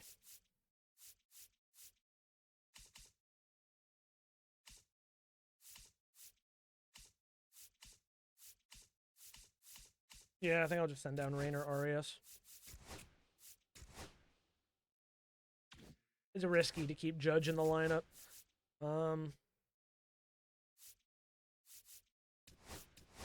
We'll keep Judgy on the bench though. We'll let Jacob Berry give it a shot out here. All right. I'm a little nervous. I'm not gonna lie. But like I said, if we go down a bunch, we'll try to manage and climb back. Also, if I do delete, I'm going to delete that in-game save. Yeah, goodbye, in-game save. See you later. Alrighty. Here we go. We lose game 1. We lose game 2. Jesus Christ. We win game 3. God, we're down. We're fucking down. Alright, we're going to try to fucking bounce back here. Play a full game, and we'll go into the quick manage. But man, we are up against it. Holy shit, the Mets are going on a run. Tony LaBruce on the mound. Okay.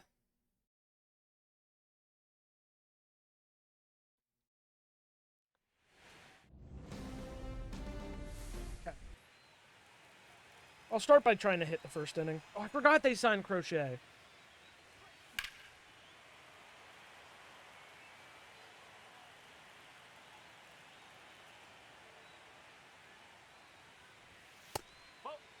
I swear, bro. I'm going to try to win this shit.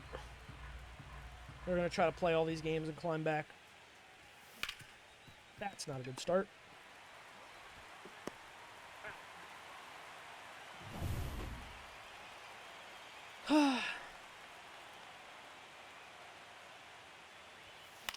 Yeah, at this point, the way we're down, we have to fucking win every game and push a game 7.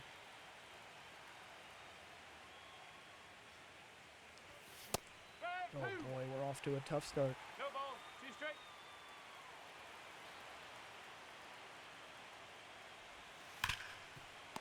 Damn it, man. You're out.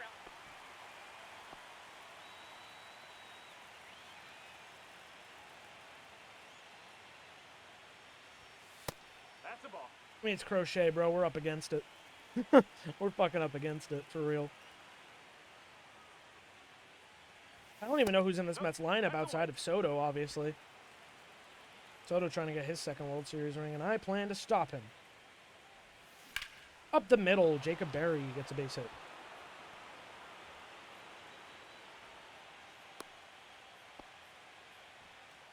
Oh boy. I need to, like, chill. I'm, like, already nervous.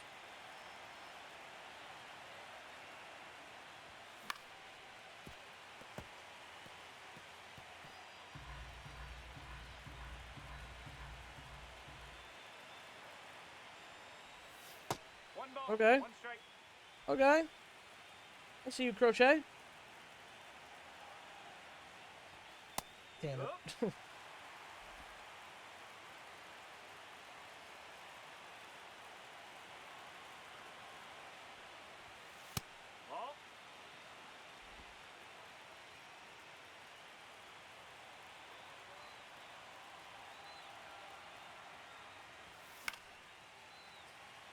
Alright, we stay alive.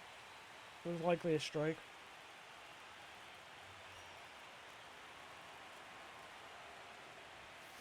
And hit down the left field line, base hit. Alright, 2 on. 2 on.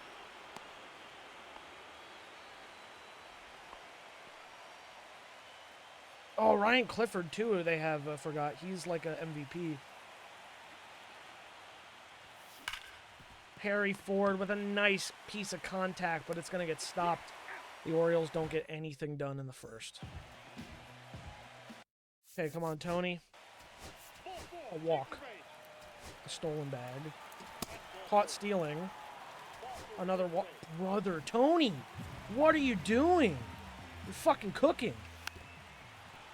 You're selling. You're cooking me. You're selling. Does he have a bad walk per 9? That was risky. But we get the double play. Okay. Okay.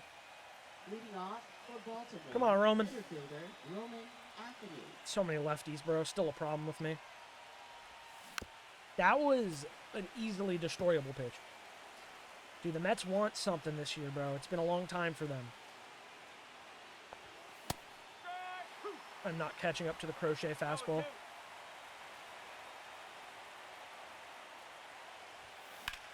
Ah, okay. Hit a cutter oppo. We got a base runner.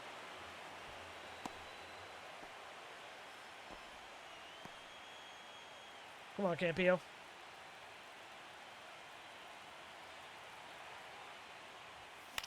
No, I'm just under it. That's so balls.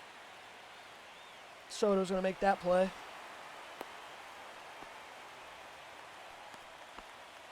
Batting 8th, left fielder, Riley Green.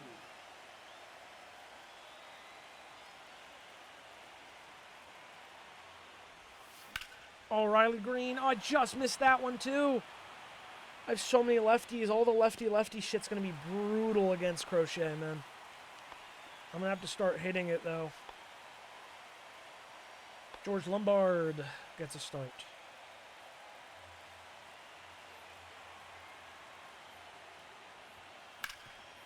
Foul. We have 2 home runs in the last 5 games? Damn. Okay. Go off, George. Fucking rough pitch. I mean, I know I do it to them all the time. Tough. Grounded and into center field. Okay. Back to the top of the order. Dominguez, I think. Yep. Batting from the right side. Come on, Jason. Oh, Jason into right center. That's a base hit. Oh, that might plate too. We're going to try. Dominguez at second. The throw home is not in time. 2-run score on a 2-run double for Dominguez. Brings up Gunner. So he gets Crochet a little early, which is good.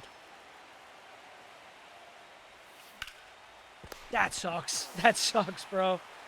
Just late on the contact. Whatever. We get 2 runs, though. That's good. So scared, bro. Every time this is so scary. Ground out. Error. Strikeout. Strikeout. Okay. Let's go. Let's just sim an inning. 3 quick outs. A walk. Fly out. Line out. Single. Just try to get the 3rd out here. Wow, we're facing fucking Francisco Alvarez again.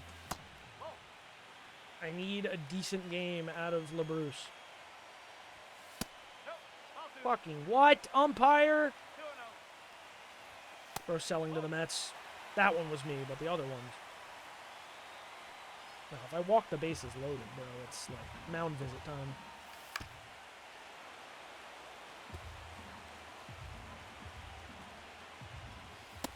Strike 2. Okay. 12-6. Swung over it. Ford gets it. Down to first. We got him. Whew! Alright, let's hit this inning. Fuck it. Let's go and bat this inning. See if we can add a little bit more against Crochet. I gotta win 2 straight doing this, like, half management shit. And then I have to just... I'm gonna play, of course, Game 7 if we get that far. We'll be back in Camden Yards, which is cool.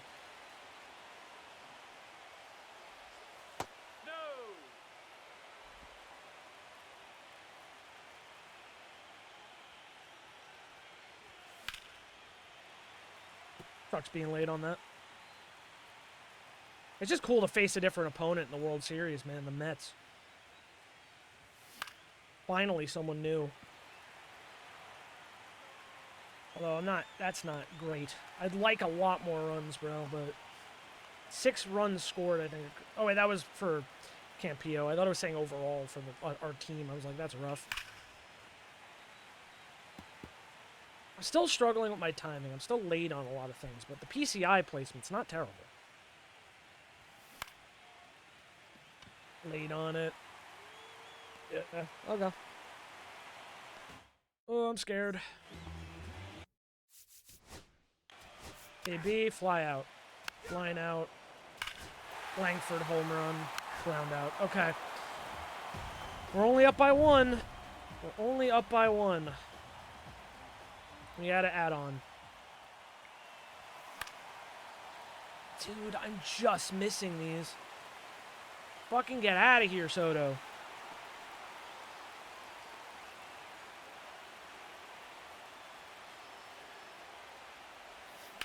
Dominguez, base hit up the middle. So he's batting good today. That'll bring up Gunner.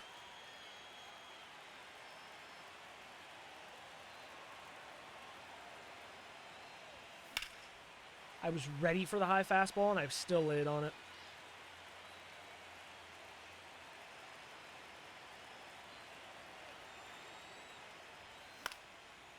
I wasn't ready for another fastball. I actually thought I was going to get something breaking.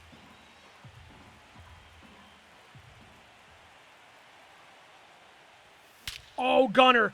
Down the left field line. Don't be fair. Or don't be foul. Damn it! Damn it! Damn it. And I swung at the sweeper out of the zone, dude. Crochet just fucking mind gamed the shit out of me. You're so lucky I had a perfect foul ball, brother. All right. Come on, Jacob. Add on 2 right now. Nope, that's going to be an out. Oh, it's not. Because Soto is slow. All right, we have runners on the corners. I get a base hit here. Jacob Berry, looking like a pretty good DH option right now. He could just be called up next year and be our DH. Actually, I'm wondering if Dominguez should be our DH because Berry might have better fielding stats. That's something to worry about later. We're in the World Series. I'm just fucking, like, thinking ahead already. Oh, my God. All right. Missed it. 1-1. 2 outs. 2-1. Come on, Jackson. I'm under it. I'm under it. No. No. Fuck it, I'm pitching. It's only 56 pitches for LeBruz. He's not even having a bad start at all. I'm just struggling on offense again. If we were up by like 4, I'd probably let the sim go a little bit more.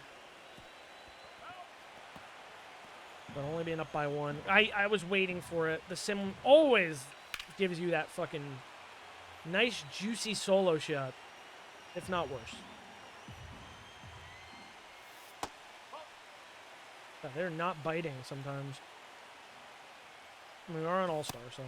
All right. Strikeout for LeBruz there. We like to see it.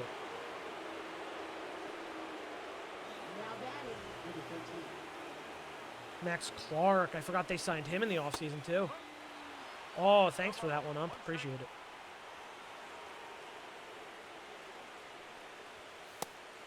That's a good take, Max. Didn't bite.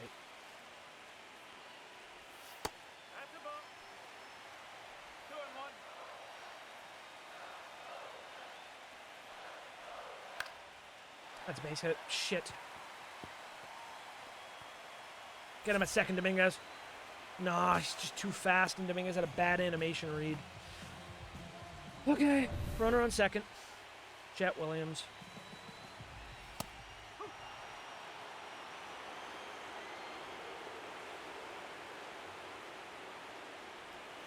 That was a hanging curveball, brother. That could have easily been mashed. Swing and a miss. All right. Get Jet Williams. Who's up? Who is up? Is it Soto or something? Ah, Christian Campbell. Former Red Sox. Come on, just get the righties. Just get all the fucking righties.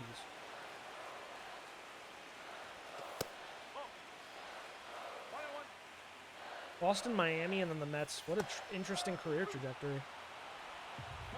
Let's get him right fucking now, dude. Fouls it away. You jerk.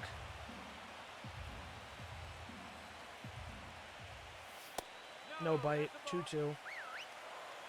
And LeBruz is getting tired. Did he go? Yes, he did. Fuck, 3-2. Hit him with it again. Fastball. Brother! No fucking shot, dude. We're down. We're down 3-2 now. Oh my god, what a fucking failure. We have to hit now. Probably gonna have to play the rest of this game out. Try to come back. But I think I'm gonna have to take like a 5-minute break and go run to the bathroom, bro. I'm going to pee myself. No. No! Fucking Dominguez, you piece of shit! What are you doing? We gotta go to the pen now, bro. This is why Dominguez cannot play fucking right anymore. Adrian Morejon. They gotta switch. I think Barry's gotta play right. Oh my god, I can't even fucking get a strike at this point. 3-0. 3-0, bro. And Soto's on deck. Asking to have Benale be driven into the coffin if I can't fucking find it here. Popped up, thank God. At least we'll get Soto with empty bases. Alright, give me like a minute. I gotta run to the bathroom so bad.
Alrighty, we're down 1. We're only down 1.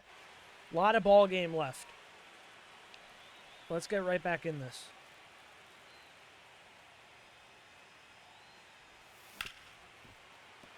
That's going to be a base hit. Harry Ford's going to beat that out. Base hit. Cool. We got to make it count. They're going to pull Crochet? Wait, that's actually huge for me.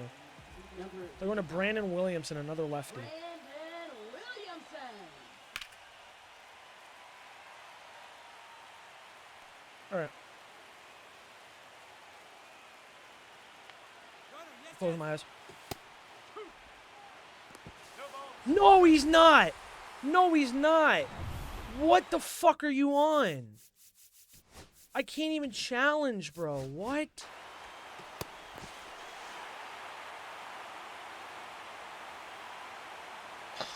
Fuck.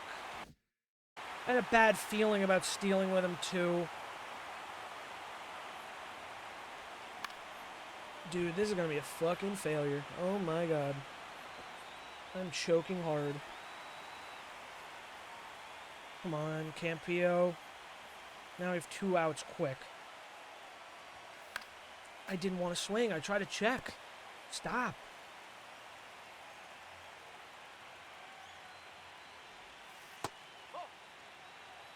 One ball, one strike.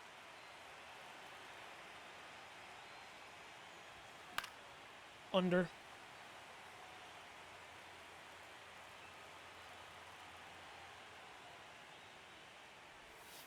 That's a ball. 2-2. Okay.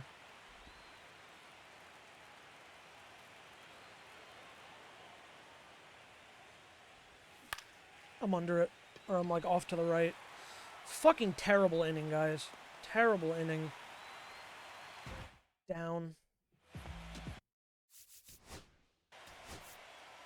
Single. Fly out. Fielder's choice. Just get out of it, please. Ground out. Thank you. Now pitching for the Mets. And they got Sean Reynolds, our old buddy. Sean Reynolds. Come on, Sean, for old time's sake, buddy. You'll get a ring either way. Might as well help us out.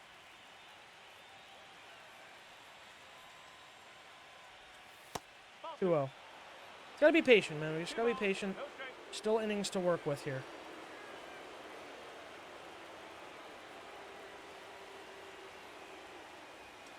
Nope.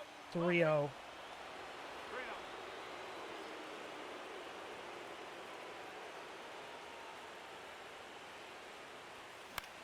I shouldn't have swung. I shouldn't have swung. I wanted to give him the green light, and the pitch was actually horrible. I just gave him a free out. one run, dude. It's not insurmountable. 1 ball, no strike. One run to just tie the game.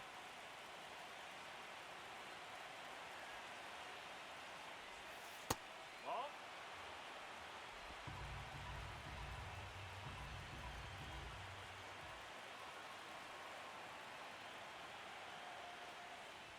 3-0. Probably should just take all the way again. Or this time I should take all the way. Yeah, I would have grounded out on that shit. Let him work into trouble, not me. Ball 4. There you go. Gotta be patient. Wait for the right pitches. We got Dominguez now from the left side. Come on, Jason. Give us the lead.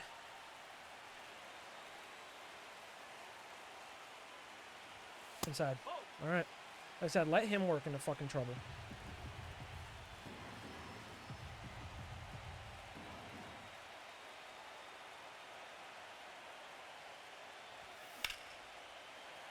Hot, high.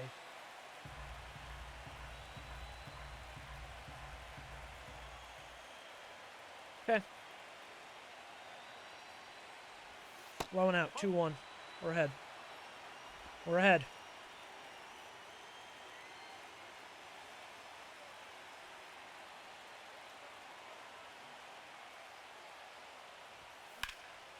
I can't miss that, bro.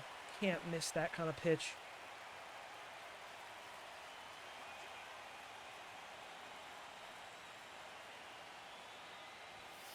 There we go, baby. Dominguez down the line. Fair ball. Hold up at third. 1 out, 2 on, no double play. Come on. Stack fly is all we need. That brings up Gunner. That's huge. They're going to walk Gunner. That brings up Barry. Come on, Jacob. This is your fucking moment, dude.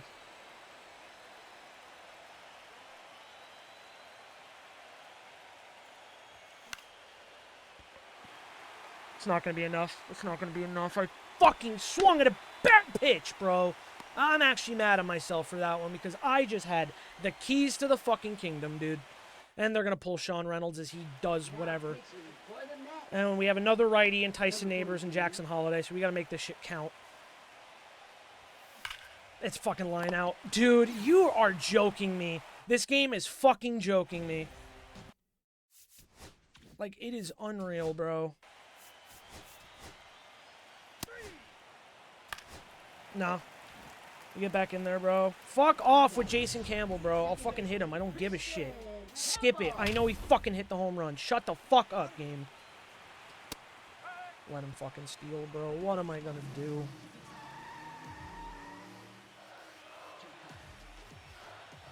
All I needed was one run. I had everything for me, and I fucking choked. And he does that shit again. Why am I throwing the pitch that he fucking hammered again?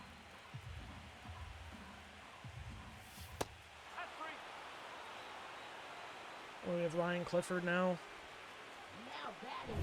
No, it's Alvarez.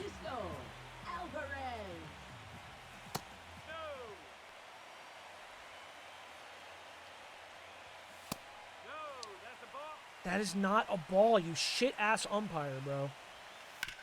Rounded to second. Holiday makes it. We're out. Come on, guys. Top 8th. We gotta fucking score now. Running out of time here. I didn't want to swing. I didn't want to swing. I wanted to fucking hold up. Time. Give me Kyle Teal. Yes, please. Give me Kyle Teal. I don't care if he's a strike on him now. That's a line drive, and it's going to be an out. It's just that fucking type of thing where every fucking piece of contact's now going to a glove. It's so unfortunate, man. Roman Anthony. Roman fucking Anthony. That's why we're paying him $41.2 million fucking dollars a year, bro. To tie this ball game up and keep our World Series hopes alive with a golfed home run to right. It's 3-3. Oh my god, dude. What a fucking struggle it's been. We still have to win. We still have to score and win.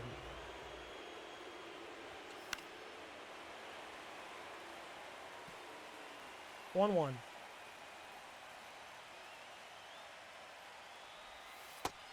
What a pitch, bro. What a pitch. God damn, what a pitch, man. You're good. 2-2.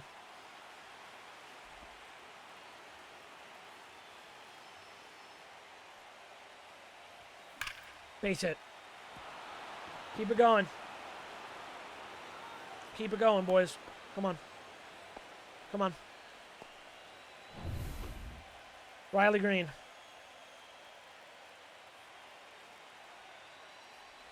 Inside. 1-0.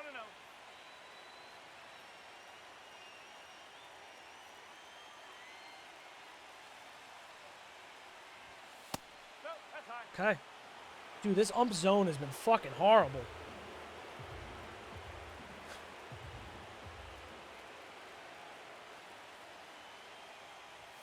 Riley Green, deep left field.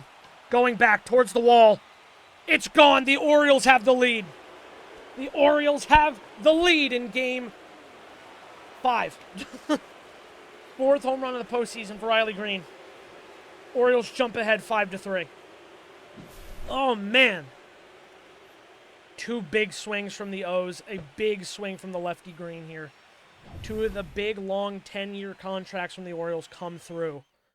The Orioles have a 2-run jump on the Mets. This one, hit to the right side, Lombard off of the bullpen arm, Jonah Tong. Wow, Jonah Tong out of the bullpen here in the 2033 World Series. Dominguez.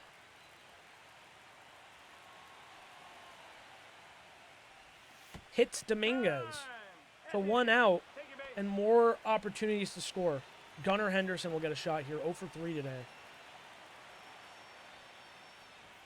Gunnar Henderson slashes this one deep to the left center field gap. It's going to find ground and bounce up against the wall. 1 run scores. Runner on the way home, and Dominguez, he's in there. And the Orioles jump ahead 7-3. Now Jacob Berry. 2 for 4 today. Swing and a miss over the changeup for Berry. 1 strike. Dude, if we can fucking come back, force a Game 7 to beat electric. We have to win this game first. Gunner on the way home. Another single for Berry. The throw, not in time. It's 8-3 Orioles.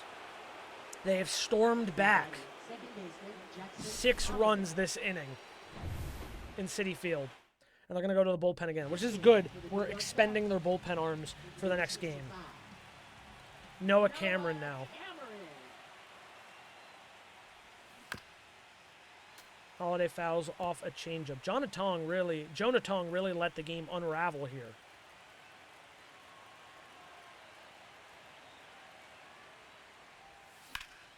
Holiday to left. It's going to be caught. 2 down.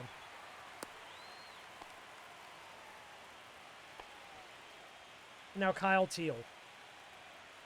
Pinch hit to start the inning. Lifted to left field and foul into the stands. Ran out of room and left.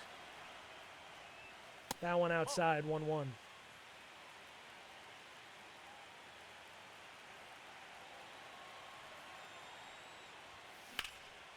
Hit straight to short. Jet Williams has it over to first. That finally ends the inning, but 6 runs scored by the Orioles, and they take a commanding 8-3 lead here in Game 5. Okay, quick manage. Single. Fly out. Walk. 1 run scored. I gotta go in. Bullpen's just not in it right now. Come on, Mason.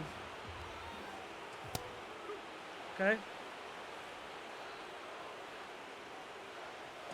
3. All right. Max Clark. At least I have like my best lefty out here, knock on wood. That one runs in. Fouled away. 1 and 2 on Max Clark. Hammered foul.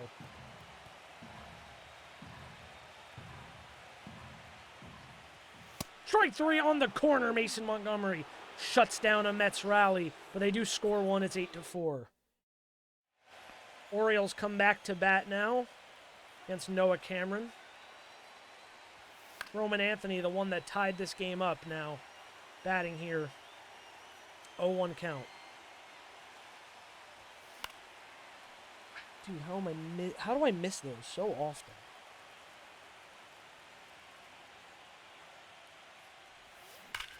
Anthony hits this one hard to center, but Clark is there. Make the play. 1 down. Now Campillo. This one into right center. Soto will field on the hop, so it's a base hit for Campillo. And that brings up Riley Green, who added on with a big home run last time up. His only hit of the day. Popped up. And that's out, number 2. Orioles still lead by 4 here in the top of the 9th. Mets will try to rally in the bottom of the inning.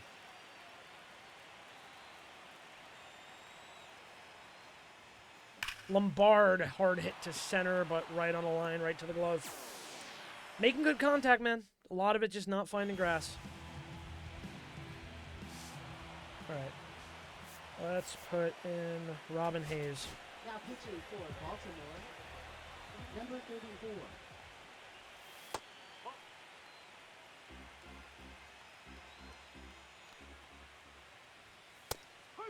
Strike.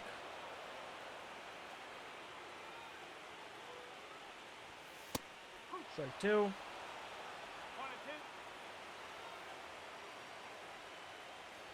3. 1 away.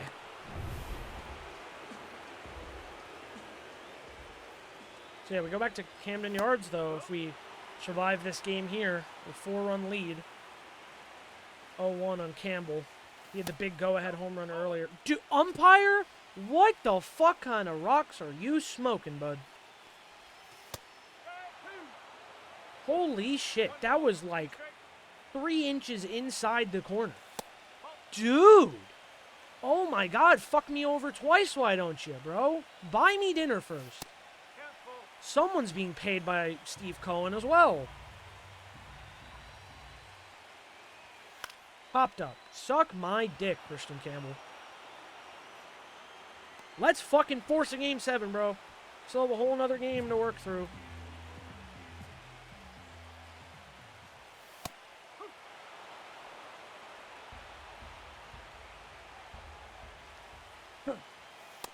Damn it. Dude, I can't wait to get out of this game and away from this umpire. I mean, that one's a ball, but like the other few, not. Yeah, I just left that over the middle because, like, I feel like this guy's not giving me anything. I don't love it. Who's up now? Ryan Clifford. Get him. Don't let it get to Soto. That one's a strike. What the fuck is this umpire? I've never seen one this bad in franchise.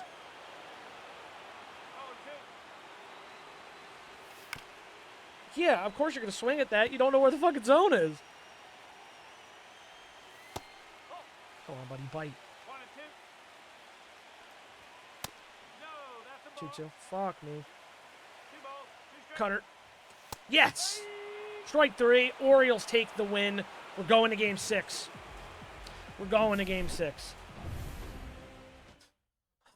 We're going to game 6, man. 8-4 victory over the Mets in Citi Field. We're going back to Camden Yards. This shit is tense. This shit is tense.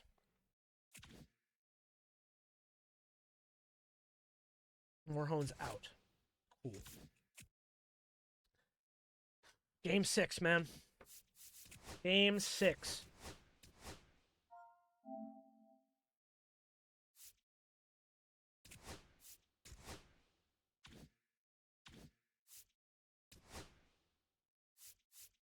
Ugh. Also, Barry, reaction 78, speed 43. Oh, he's not faster than Dominguez. He's not. Dominguez is the better outfielder. That's the crazy thing. Okay, I guess we're going to keep him out there then. Well, Barry can play third, but Lombard's not faster either. It's got to be the way it is for the next game. It's got to be the way it is. Quinn Matthews, I think. Play full game. We are not wearing City Connects, bro. Bad aura.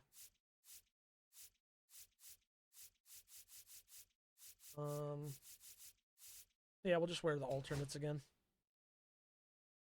All right, we're home at Camden Yards. Patrick Nixon takes the mound, and Skeens will take Game 7. Everyone's rested after the day, though, so hopefully we'll see something a little better. All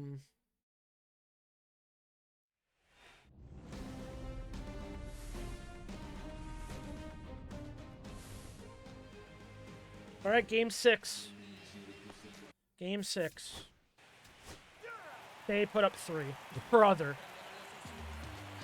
It's like impossible to sim pitching, I swear. Of course Soto hit a single.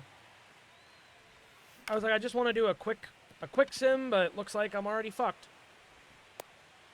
Dude, I don't want another Dodgers game, bro. I don't want another Dodgers game where it's 7. I'm going to have to pitch a little bit, I think. And we're already off to a banger start, man. Come on, Jacob.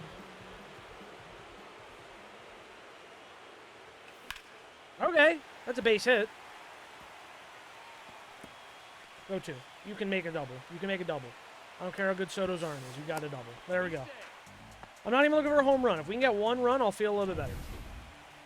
2 outs here. Then we have Jackson Holiday. Inside. Ball inside.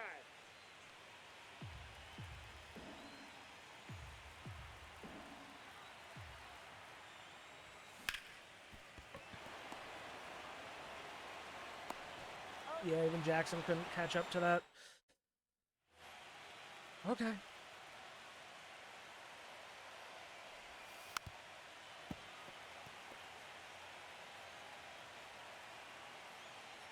The Mets have just fucking had our number in this series for some reason.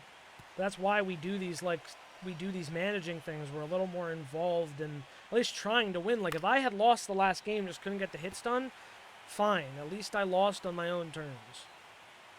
It's a lot more fun than looking at the screen that says, well, you lost, bye.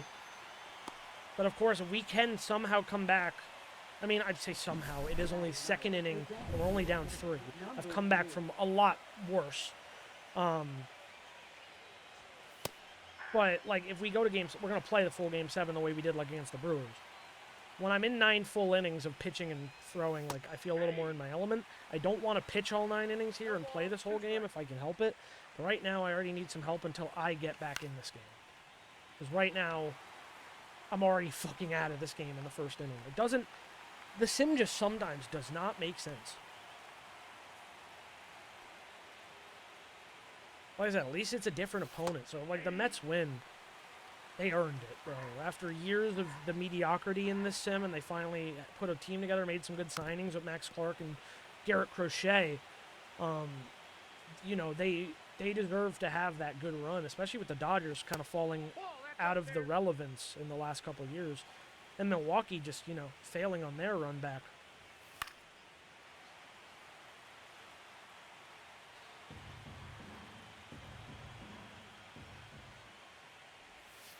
Goddamn. Come on, Patrick. Just get the fucking out. Please. There we go. Changeup gets the strikeout. Clean inning for Nixon. Let's get back to the plate and let's get something going here. Harry Ford. Inside. 4 runs in the last 7 games, Harry Ford. Harry Ford up the middle with a leadoff knock. Love to see it. We had the Yankees ALDS in the first season in 2025. We had the Yankees ALDS game 1. We were down 4-0 in the second inning. We ended up getting 5 runs in an inning. Like, and then of course the 7-run comeback against the Dodgers. Like, we can do this shit. Not if I swing at that. I definitely do have a lefty problem. I need to bring up some more of these guys and get better righty-lefty splits and lineups because, yeah, we really have so many we're so weighted lefty against lefties. That's also my fault for signing a bunch of lefties and Riley Green, Gunnar, Jackson, and Anthony. Get down. That's gonna fall. Make it third. All right, runners on the corners, 1 away. Just gotta fucking be careful, man. I say it every time, not to ground to a double play. And I'm a lefty, so it's gonna be a lot easier for him to do it. Ball 1, no I could have sent him, but it's too late now. I probably could have got him to second, but it's too late now. Bad reaction time. Inside out swing. It's stopped. It's not going to get a double play. It's going to get a run in. Beautiful. RBI single for Riley Green. 3-1 Mets. Lombard.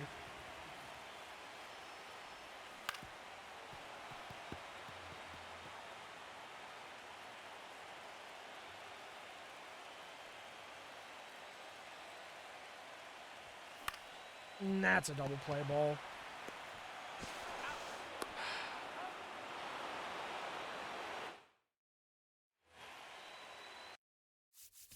Do it on that bat at a time. A double? Bro, I already can't let this fucking guy pitch. He sucks ass right now. When you give up an immediate leadoff double, how am I supposed to just fucking trust the CPU to pitch? Because, like, I gotta run and then you're immediately gonna fucking blow the lead again. How is a veteran Francisco Alvarez beating the shit out of us, man? Batting 450? Jeez, man. Done. No! No fucking shot, bro! This game is fucking me. Holy shit, dude. What is the money line these fucking umps have on the Mets? They're already way ahead. It can't be that good. This is unbelievable.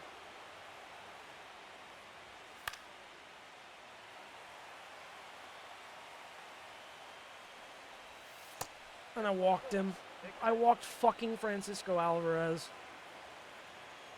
What is our pitching like? Forgot we have no lefties.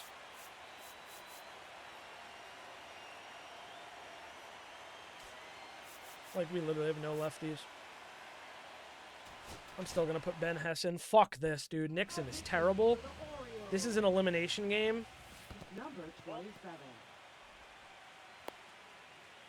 We're already in trouble. Nope, that's a ball. This is already bad. Jesus Christ. 2 balls, 1 strike. Not been so lucky with my fucking sports games lately. 2-2, Sam.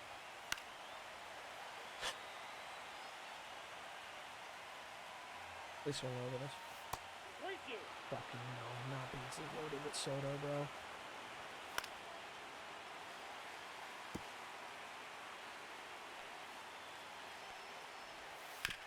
Oh, come on.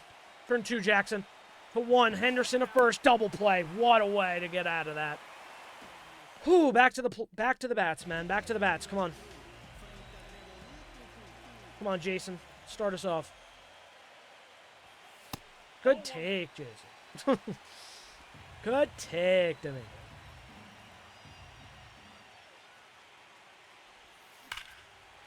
Come on, get off the wall. Get off the wall. It's not out. Brother! Are you fucking kidding? Right to Soto's glove on a changeup over the middle. This is fucked. Ah, it feels like the Brewers all over again, man. We're just up against it. Oh, come on, man. Come on. You're joking. I don't even care, bro. I'm pitching to Soto. Like, I gotta get fucking Soto out. That's a home run ball if I fucking barrel it. Just under. Why am I so late, bro? I see the ball. Swing.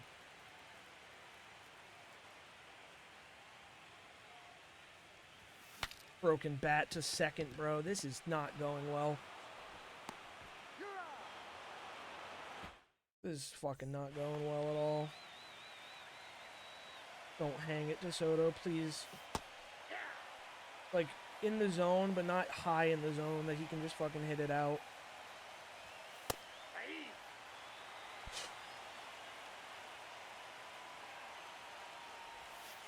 That's a ball. 1 ball, 2 strikes. Oh, swing and a miss to Soto. That's huge.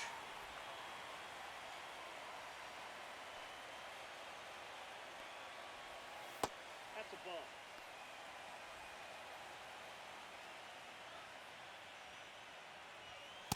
Nope, that's off the plate. Ball 2.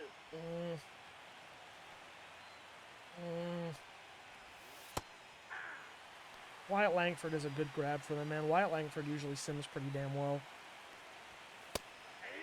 2. 2 balls, 2 strikes. Gets a piece of it. You fuck. You asshole. Huh. On the corner. Out of here, Langford. The bat's got to wake up, though. Third baseman, Paredes again. Didn't love the pitch. Honestly, it kind of scared me to Paredes, but whatever. Dominguez is there. Make the play. Let's get back to the bats. Thank you. This is not going so hot here, Game 6, man. We got to get the bats going. Up high. All right. Ball 1. All right. So many fucking lefties. If I get this guy out of the game, I think it's a different story. Their bullpen's kind of weak, so they want him to go as long as possible. Problem is, I'm not taking very many pitches. Oh my god. Also, I just was late on a fastball down the middle again. 2 outside to swing at. Usually I like outside strikes, but that was 2 outside. And I fucking grounded short again on a bad pitch. I'm in my head. It's all that. It's all the fucking yips in my head. It's only the 4th inning. There's a lot of time left. All 1's the count.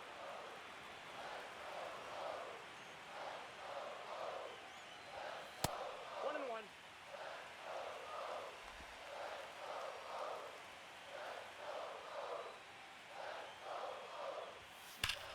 All right, Harry Ford, another hit. Tying run comes to the plate.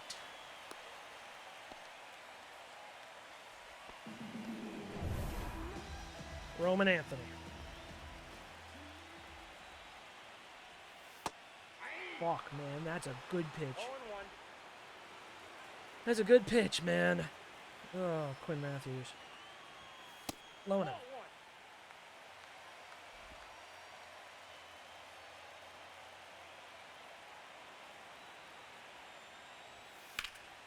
Roman Anthony down the line. It gets over the head.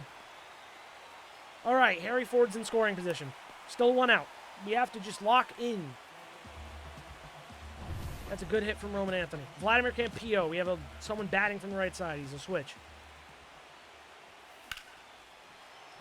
That was the pitch. That was the pitch. Soto wouldn't have got that if it went down the right field line.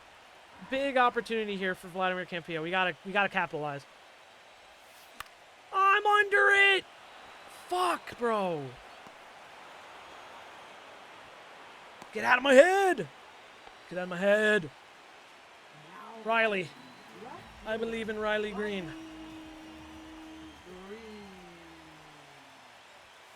I swung at the first pitch. I swung at the first fucking pitch.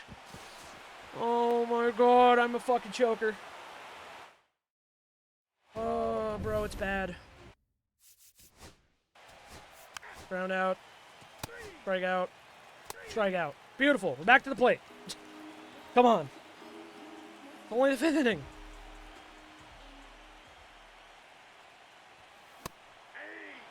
I'm so late on everything. One's the count. That one we're not late on. Ooh. The bots love the high fastball, man. They love the high fastball. Now batting, right fielder. Come on, Dominguez. Dominguez.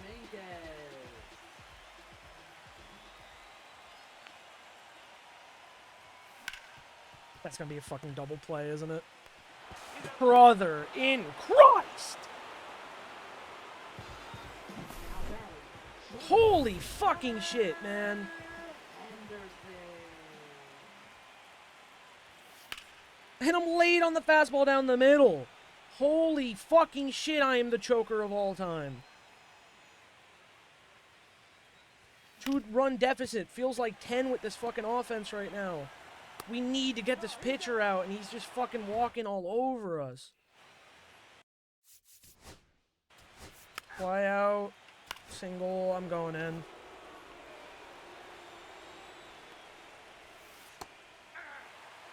It does hurt. This is really fucking painful right now. I mean, that's how baseball works. There's just times you're hitting and times you're not. I was hitting a lot early in the stream. That's so bad. Come on. You fucker. Get out of this shit. Stop giving up these little dinky singles. Why can't I get more of those? Oh my god, it's fucking Soto. No, don't throw. Oh my god. I gotta fucking walk Soto. This could be a terrible move, but I feel like I have to walk Juan Soto. Can't pitch to Soto in that situation. 2-0 to fucking Langford. I'm in danger of walking in a run.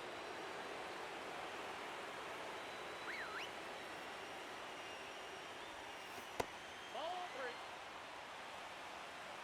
3 balls, 1 strike. Oh, popped up. All right, whatever. I don't care. I'll pull Ben Hess after this batter.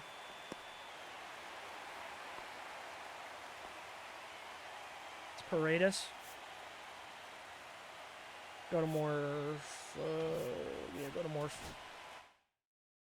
Now pitching You're done, for the Hess. Orioles. Number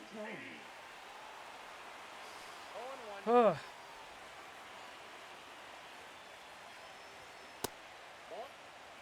Just high. Oh, thank you, ump. You're a fucking beast. Okay, I really don't think I should keep throwing that pitch, honestly. Aim to chase on a sweeper or something. That's ball 2. Lone and splitter. Swing and a miss. We work out of the jam. We're still down 2. Bottom 6th now. Come on, Jacob. Ball 1, no strike. It's got to be patient here. Honestly, a few more hits and he'll probably get knocked out of the game just the way that the CPU AI works. 2-0. Ball inside. Yeah, we got the huge bro. Yeah, I know. We need the momentum. We need the fucking momentum to wake up these bats. I gotta be more vigilant. I gotta stop being late on everything. Jacob Berry, it's gonna get fucking grabbed at short again, dude. Nothing gets up the middle against this guy.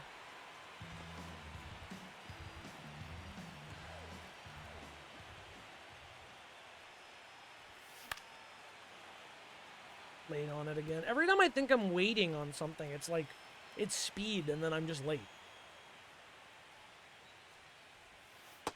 He's not been throwing a lot of off-speed, honestly. Just gotta wait for the fastballs. That was an off-speed. Is it gonna drop is the question? No. too high in the zone, and it just hung. Fucking damn it, bro. Can't get a break. How many hits do we have? We have 7? Really? It doesn't feel like it. I swung under. I'm under. Fucking damn it, bro. We're just getting fucking laughed out of here right now. 5 Pete dreams are dying. That's a home run. Manage the inning. It's 5-1 now. Our backs are up against it. If I want even a chance, I gotta play the rest of this game. Dude, I'm throwing it away. If we don't get, like, minimum 2 runs right now, it's not looking good. Bloop and a blast. Ball, that's in.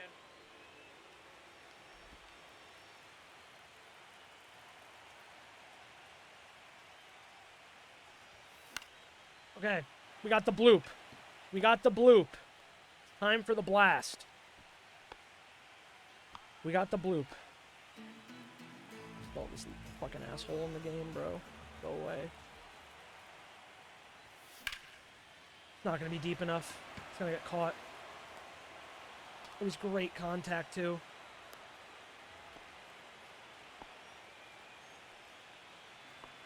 Come on, George.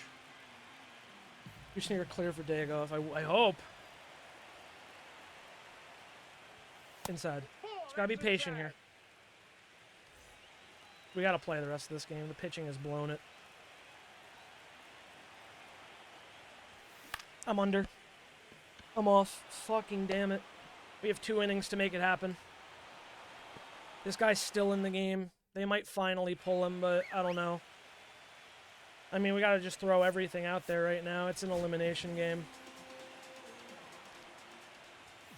Now pitching for the Orioles. It's crazy how good the sim was during the reg season for a lot of the games, and suddenly this team got to the World Series and they just forgot how to fucking play, and the pitching just got battered.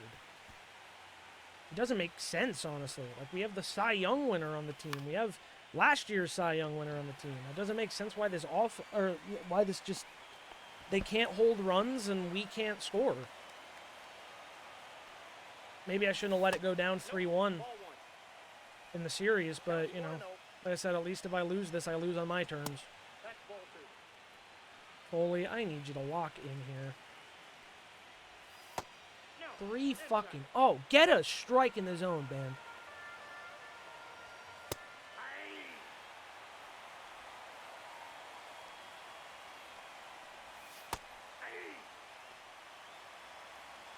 Full count. Nope, that's ball 4. Take your base. You are fucking joking me. I swear to God, in the 2 games we've actually been a part of in this series, the umps have the money line on the fucking Mets. Like, it's crazy how many calls have just helped them.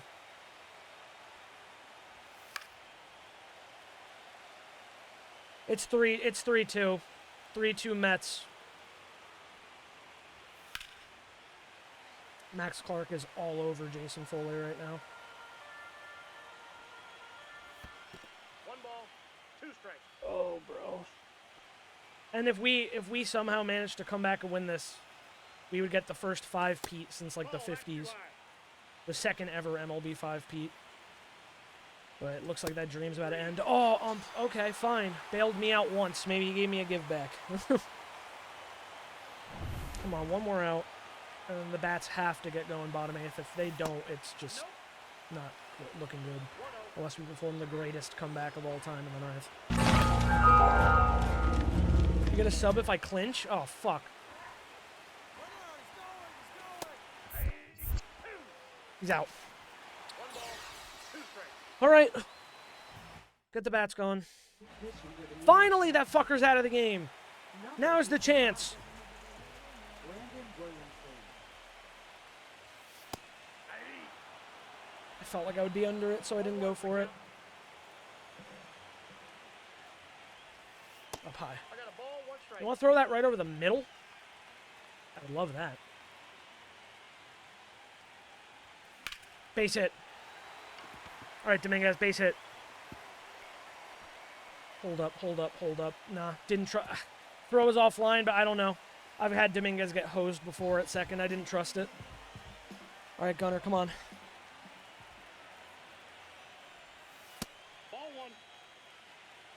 Ball one, no strike.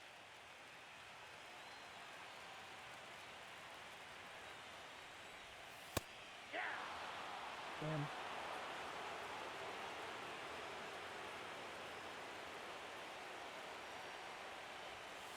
Ball 2-1.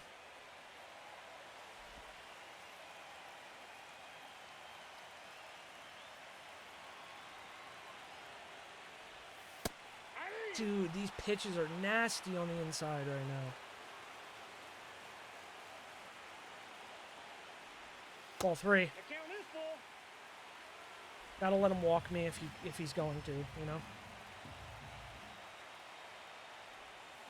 Okay, we fight, we stay alive.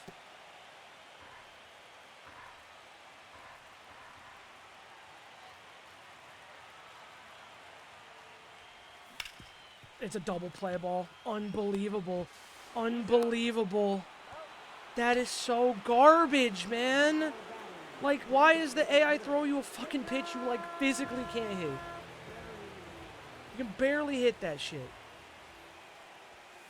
And I'm under. Well, we're going to be down going to the 9th. We're going to be down this much going to the 9th. It's going to take a miracle rally.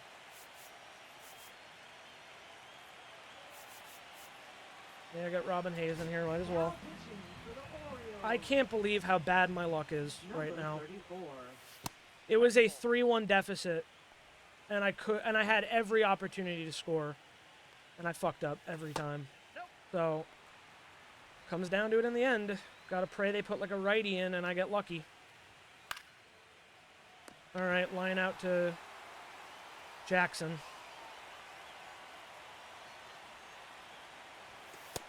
Ball, that's low. Line out to Jackson.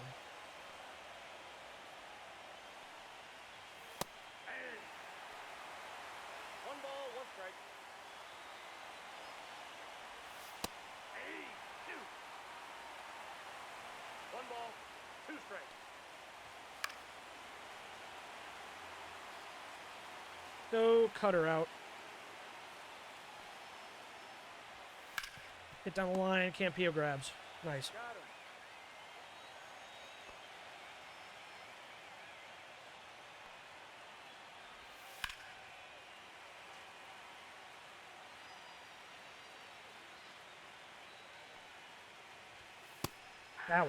That was not where I put that. Rounded to short, Henderson. All right, 3 outs to work with. He's out. 4 runs to tie. And they bring in a righty. Fuck yes. This is now my time. Now pitching for New York. Number 43. Oh, that's my favorite pitcher, Jackson. Just needed it to be fair.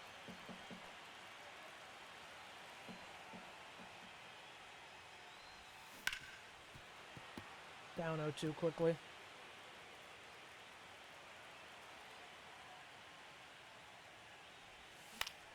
Off the inside of the bat. That's a fly out. Well, 2 outs. I'm just not. My brain's not in it anymore. We'll ring in Kyle Teal anyway. Pitch hitting for the Orioles. Number 89. Kyle Teal. Bad swing. I wanted to check. We're down to our last out.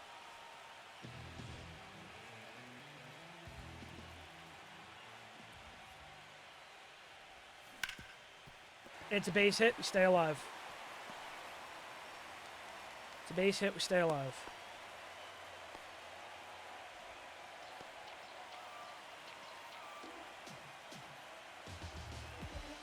Yeah, I don't really have anyone better than Vladimir Campillo anyway.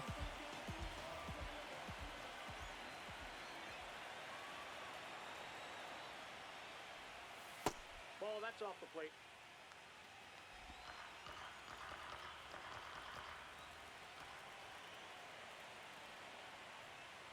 No.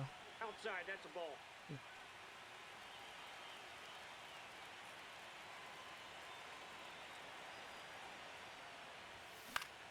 That's it. That's it.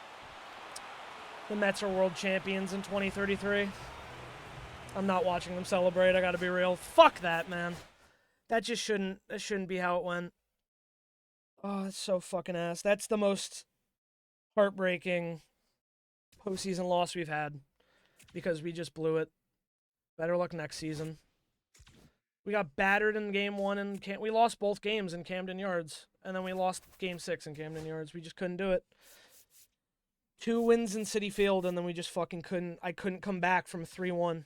That guy had my number all game. I have too many lefties, not enough righties. Playoff MVP goes to Gunner, but World Series MVP Jet Williams, the Mets, they get their 3rd World Series win. The 5-Pete is dead. We take a loss. I mean, like, I can't bitch too much.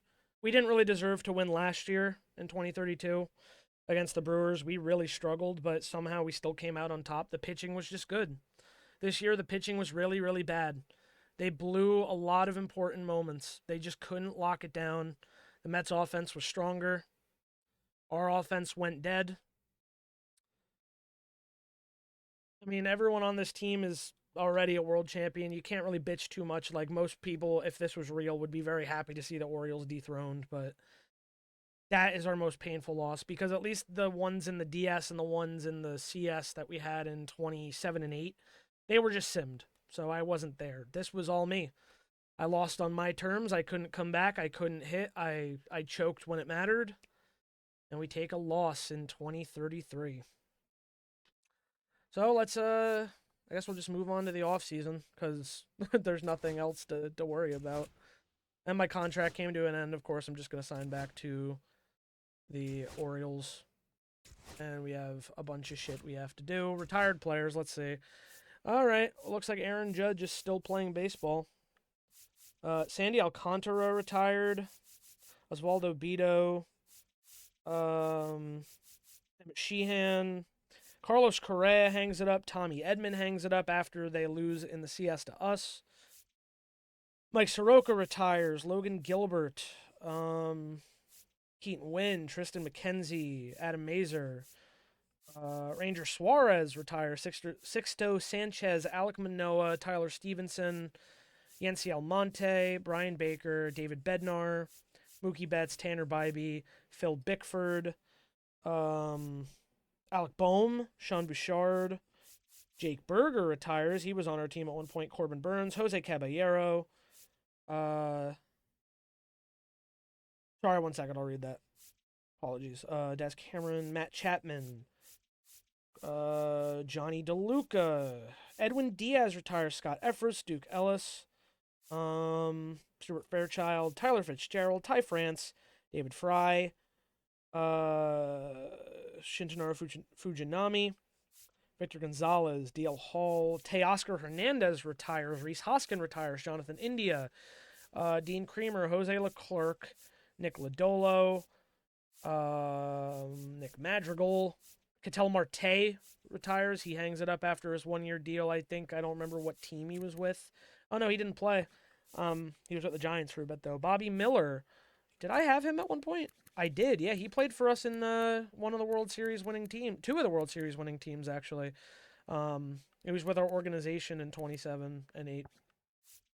Casey Mize, Owen Miller, Yohan Moncada, Josh Naylor retires, Brandon Nimmo, Nasim Nunez, Richie Palacios, Yohel Pozo, Emmanuel Rivera. He was also an Oriole at one point in time. We didn't really use him for long. Esteury Ruiz, Patrick Sandoval, Brady Singer, Colin Snyder, Mitch Spence, Josh Stalmont, Justin Steele, Matt Strom, Tyrone Taylor, Trey Sweeney. Wow, a lot of big names this year. Keegan Thompson, Glaber Torres retired. What did he end with?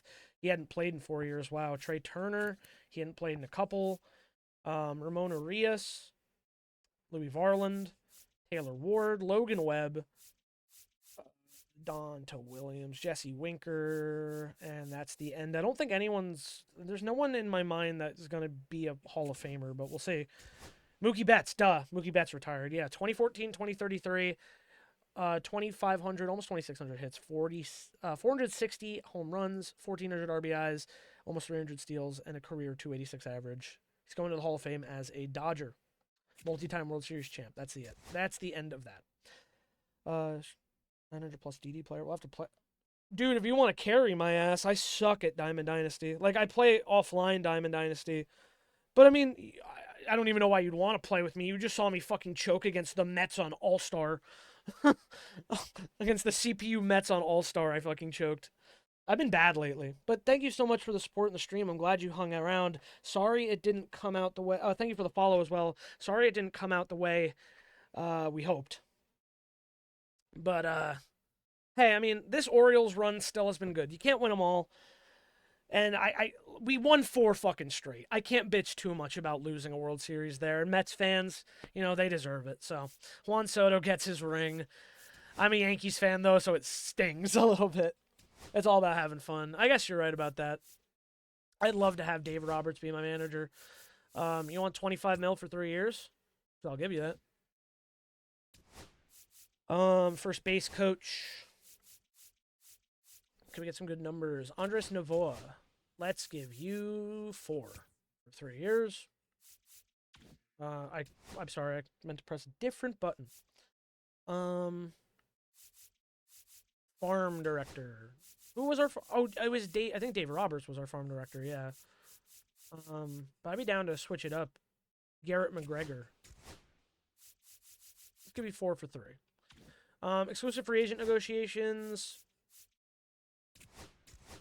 I'd give you a 1-year cheapest fucking deal. I'll give you 1 year, $800K just to have you on the roster in case we win the World Series. You talk about your team and you talk about your team like an ESPN show. I love it. Your team and season. Oh, I appreciate that. That's kind of the fun in it for me. Is I like kind of commentating over the games while we play them. Which also, if you want to check out the other episodes, and that's for people, if someone came across this randomly on YouTube, the entire Baltimore Orioles franchise playlist is on the Hey It's Joe B. Vaj channel. I have the thing actually. If I go to my thing, where is it? Do a quick little promo. There it is. The Hey It's Joe B. Vaj channel. You can find the entire Orioles franchise there. All 21 episodes so far, and this is episode 22. And of course, we're going to be doing another franchise in 2026. For MLB 26. I don't know who yet. I still haven't decided. But, oh yeah, we have a couple more years in Orioles franchise before we do one more bonus episode and call it quits on Orioles franchise, which is taking us from May to now it's January. So we're probably going to finish this maybe early February. That's my guess. Jason Foley, look, buddy, you're 38. You had another great year. I feel like we need to move on. 38, man. If I like $3 million for a year is a lot for you, and I can't guarantee you're going to be good. Morahone's kind of the same. I kind of would like to find some younger guys on the trade market, and Ben Hess too. You've been bad for me the last year and a half. We had you. You're not getting better. Your career numbers don't lie. We're letting you all walk. I have no big free agents I'm attached to right now, so let's sim forward. Garrett McGregor is the farm director. Andres Novoa goes to the Guardians. What about Dave Roberts? Is he still considering? He's still considering, I guess. The Phillies made him an offer. I'll make him a higher offer. 4 years, 36, buddy. The Phillies were offering him 2 for 3.7. Interesting. I want to do another Madden franchise because we did the Jets franchise last year. I tried to do an Oakland one. I tried to relocate the Raiders back to Oakland, and it was going miserably bad because I'm terrible at fucking Madden. I promise I will do another Madden franchise. I'm just so bad that I have to pick a more middle of the road team. So we'll try to figure it out. Because dude, I was just getting fucking wiped. I'm so bad at Madden, dude. Anyway, we gotta find a third base coach since we just lost out. Ollie Flutie. And I also like Willis James. Fielding, stealing, arm strength, durability. You have a little bit speed. I think I like Willis James a little bit better, though. Wait, you have a coach of this type. Oh, wait. Which one do I need, then? First base? Oh, fuck me. First base coach. Willis James. Still looks good. So we'll make you an offer for first base coach. $4 million for 3 years. How's it sound? Tim Fuck. Willis James is our first base coach. We're not tendering any qualifying offers. Free agent time. Also, is Dave Roberts still considering coach contracts? Manager. Did he sign somewhere? The offer is up. He still hasn't decided. Okay, I guess I have to wait. All right. Who is even out here? We also have plenty of arbitration guys, so that's fine. But who could I go after this offseason that would really improve the team? Walker Jenkins, but he's another lefty. I need some more righties. Guerrero's back out here at age 34. I don't really want to give him anything super expensive, but he could be a good DH. I'll throw him on there. Fuck it. But otherwise, let's see what relief pitchers are out here. Ben Joyce, who was not great with us, he had a little bit of a bounce back year at Cleveland in 2033. The win-loss doesn't look great, but the saves look decent. Throw him out there. Ryan Johnson's also out here at age 31. Another righty. He's probably going to be a little cheaper. Honestly, they're both not bad. So I'm going to throw Ben Joyce, and actually, I just got rid of Morahone.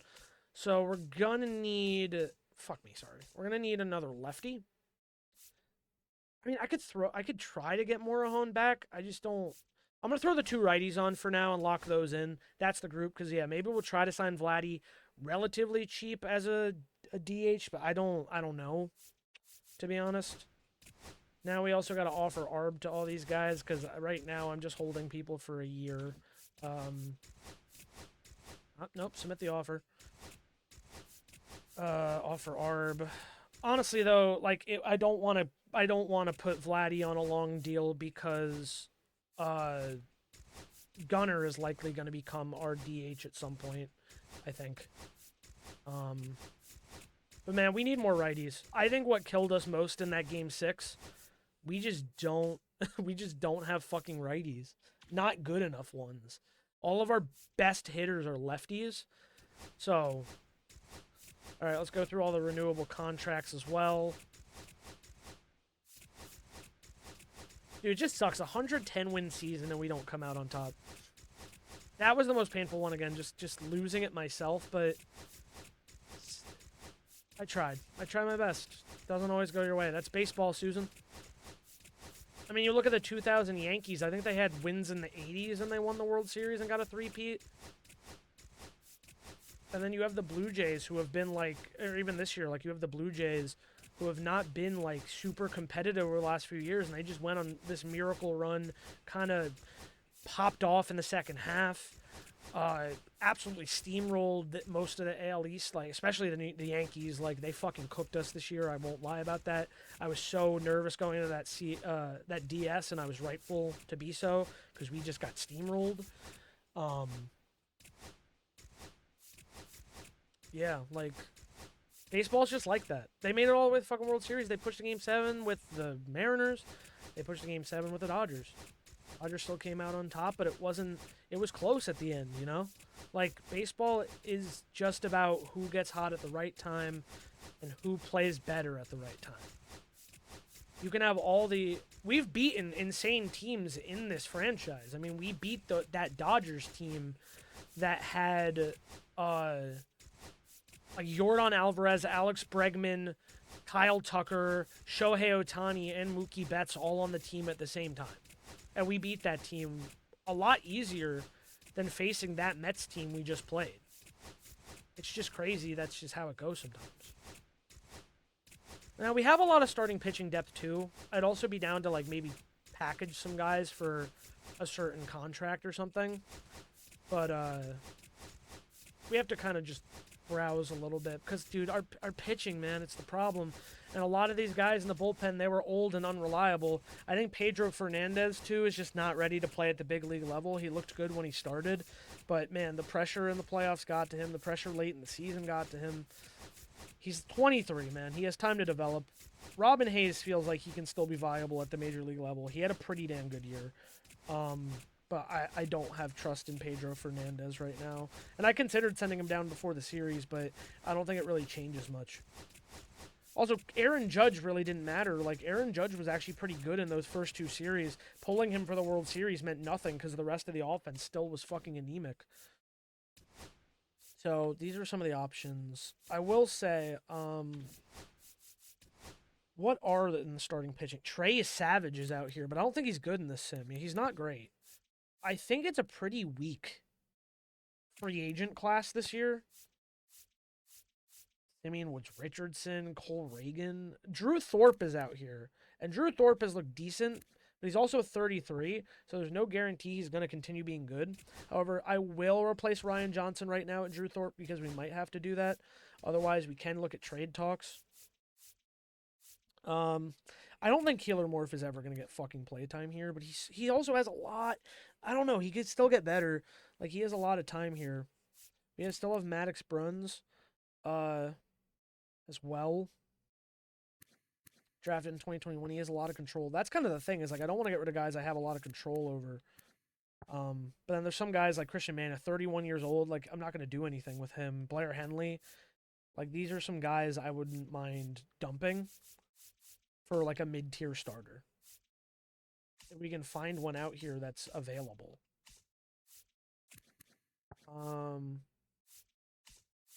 Kate Orton, Ben Brown on the 3rd year of his deal. 5 ERA though. Not liking it. Not liking it. Ron Jankowitz. Ron Jankowitz. I need someone who's MLB ready. I need someone who's ready to play opening day. The starting pitching contracts are so nuts. They're so expensive. Our old buddy Quinn Priester did not have a great year with the Twins either. That's why we didn't keep him. Smith Shawver on the 3rd year of his deal to the Angels. Yeah, that was an insane thing that they extended him. We traded him, and no, we didn't actually. We let him walk. I think someone signed him on a. Did someone sign him on a 1 year, then trade him to the Angels, and then the Angels extended him? I was like, that's such an Angels move to extend this guy who's not very good. It was pretty funny. D'Angelo Clinty is out here. He's actually a free agent, but he's also never been great. In the sim, at least. Gavin Williams is relatively cheap. He's got all right numbers, but I don't know if that's worth $20 million, you know? They're not even willing to give him to me straight up for that. He's also 34. Like, I want someone MLB ready, but also, like, not so old. And the World Series winning Mets are not going to give me Garrett Crochet on the last year of his deal. It's just not going to happen. Andrew Painter, Bubba Chandler's out here, 3-5. 85 overall and getting worse because he's 31. With a 3.32 ERA last year, do I really want to assume that kind of contract? I don't know. Brandon Birdsell is $6 million, 2 out of 3. Numbers aren't great. Mackenzie Gore, also numbers not great. You are a prospect on the come up. It's not looking good out here. I feel like I've looked at everybody. Ryan Bayo out here actually had a really good year in Milwaukee, and he's relatively cheap. They're interested in making that deal, so we trade away some two older starters for 1 year of Brian Bayo. Fuck it, we'll give it a shot. We're coming towards the end of this franchise anyway in terms of me controlling every little aspect, so we'll make that trade. Brewers accepted our offer. I'm also curious, did Judge even sign, or did he really go back to free agency? Nah, he signed. I was going to say, like, you're not going to get much better than what you got, so you might as well just come back here. Just want him to be on the team so he gets a ring, because that is how it works in real life.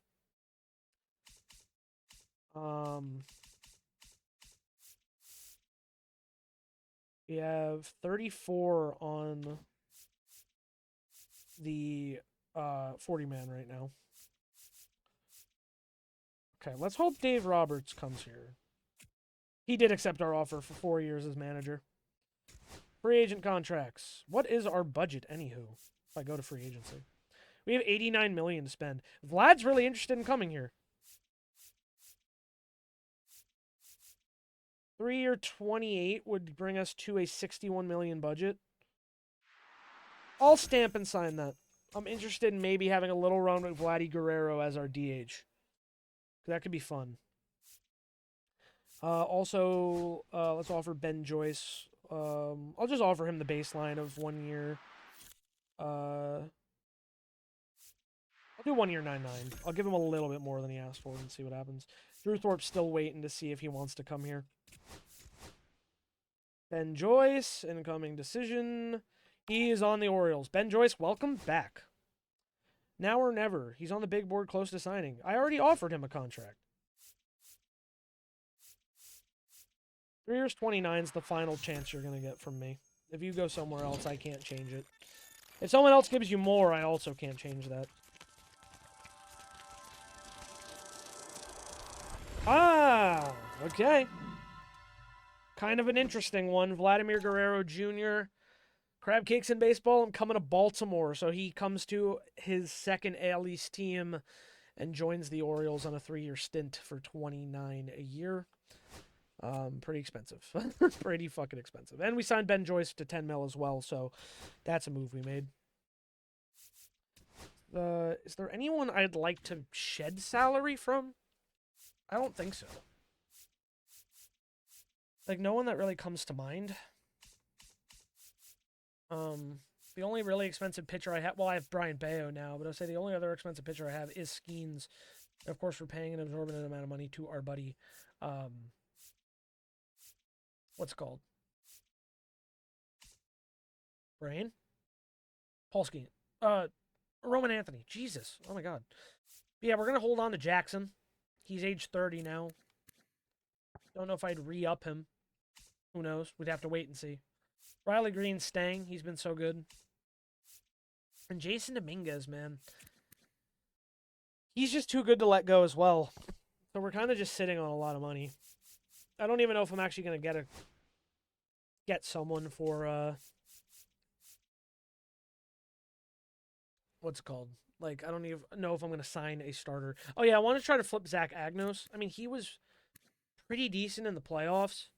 But, dude, this bottom half of this, like, rotation's kind of rough. So, Zach Agnos, I would like to flip and maybe throw in someone cheap. We have a really good closing pitcher, like, group. We also have some good backup catchers we could throw into a deal. Rainiel Rodriguez has a good amount of control, though. A lot of these guys do. Throw Donald Wheat. Let's see what we can do first. Our old buddy Elmer Ramirez of course he had a better year in Boston. Why the fuck wouldn't he? He was terrible for us. And then of course he has a great year. I wouldn't mind bringing him back for cheap. And it looks like we already might have a chance to. Donald Wheat, and I could probably throw in Matt Kroon. They're interested in making that deal. 37-year-old, they'll take him. We get Elmer Ramirez back on the team. Zach Agnos' money is gone. So welcome back, Elmer. We have a little bit of a reunion. Brian Hudson did look good. We'll hold on to him for now, I think. And Mason Montgomery, we, of course, re-signed. We have a lot of holes in the bullpen, though. MLB stats for John Schneider looked good in the 9 games he played in 26 innings, so probably call him up to the majors. Relief pitchers move to MLB. Pedro Fernandez, I'm going to move you back to AAA. I don't think you're ready. Wait, 1, 2, 3, 4, 5, 6. Actually, I could always call Ross Prescott back up too, but is that it? Wait, that's his AAA numbers, or that's his MLB numbers? Because I was gonna be like, bro, you're that bad in AAA. What happened? Because you actually had a decent year in MLB. With Cleveland. Like, it wasn't terrible. He was a lot worse with us. But he's young. He's developing. So like, I think he has the opportunity to get better. I could give Keeler Morph a run out in the starter spot as well. Because Patrick Nixon, I mean, he had a good year. He just sucked in the playoffs. So I don't know. It's tough.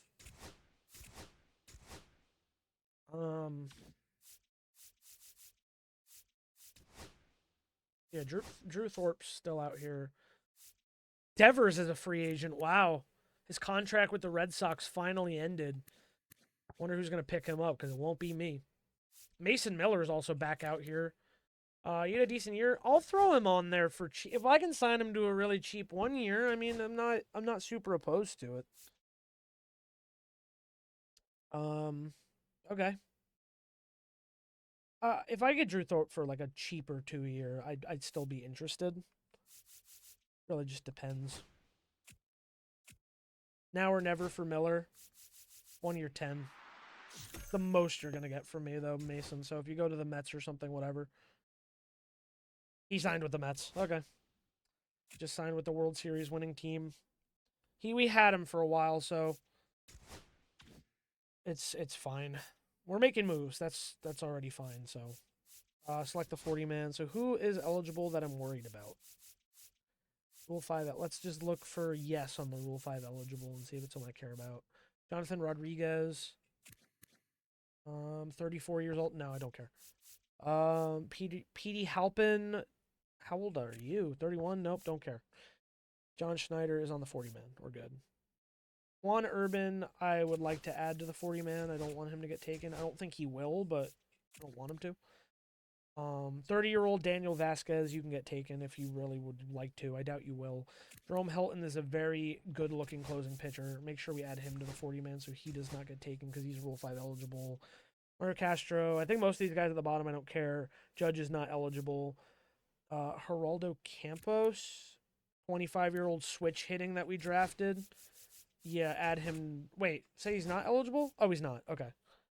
Mac McCroskey, 34. I'm good. Jack Jennings, not eligible. Yeah, most of these guys at the bottom are not going to get picked with these overalls. I don't think so. I think we're fine. Pretty sure I have everyone I care about on the 40 man. All right, keep moving. Steven Cairo signs a 9-year, $279 million deal to the Diamondbacks, $31 million a year. Don't know this guy, but 24 years old, 285 average, and almost 40 homers. Looks like it could be a pretty good pickup for the Diamondbacks and to try to win the West again and maybe make a deeper run in the next season. I've already offered arbitration to everyone. We're fine. We can at least have a successful offseason going into next year, so that's like good, you know.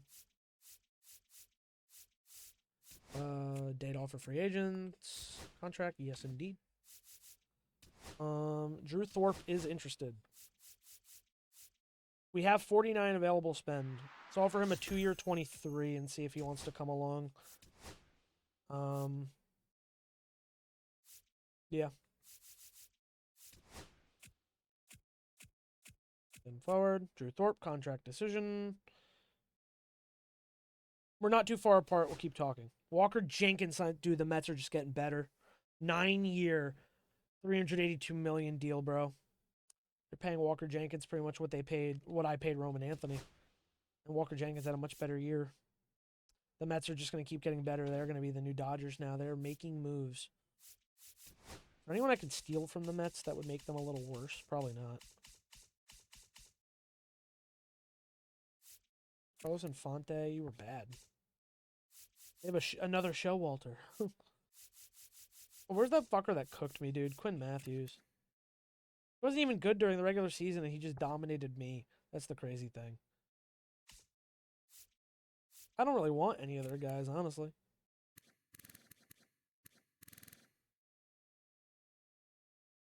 There's no point in like taking any of the shit money on, you know? They're just too expensive. Wyatt Langford would be the closest, but he's so expensive. The Mets just have that kind of money. I don't really have that kind of money. Yeah, we gotta wait to make another offer to Drew.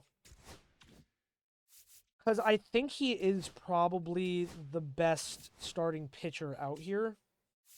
Or one, he's not actually. George Kirby's back out here. Where did Drew Thorpe drop to? Even McClanahan above him? Where'd he go? Or is it just I can't press him because he's on here? It would actually, what am I saying? It would show me his rank. So Sproat's 26. Thorpe is 37.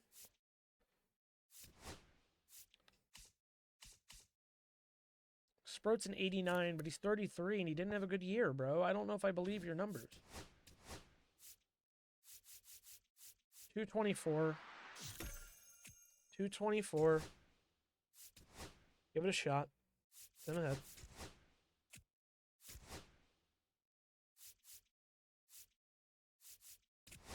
Come to the winter meetings. Come on, Drew.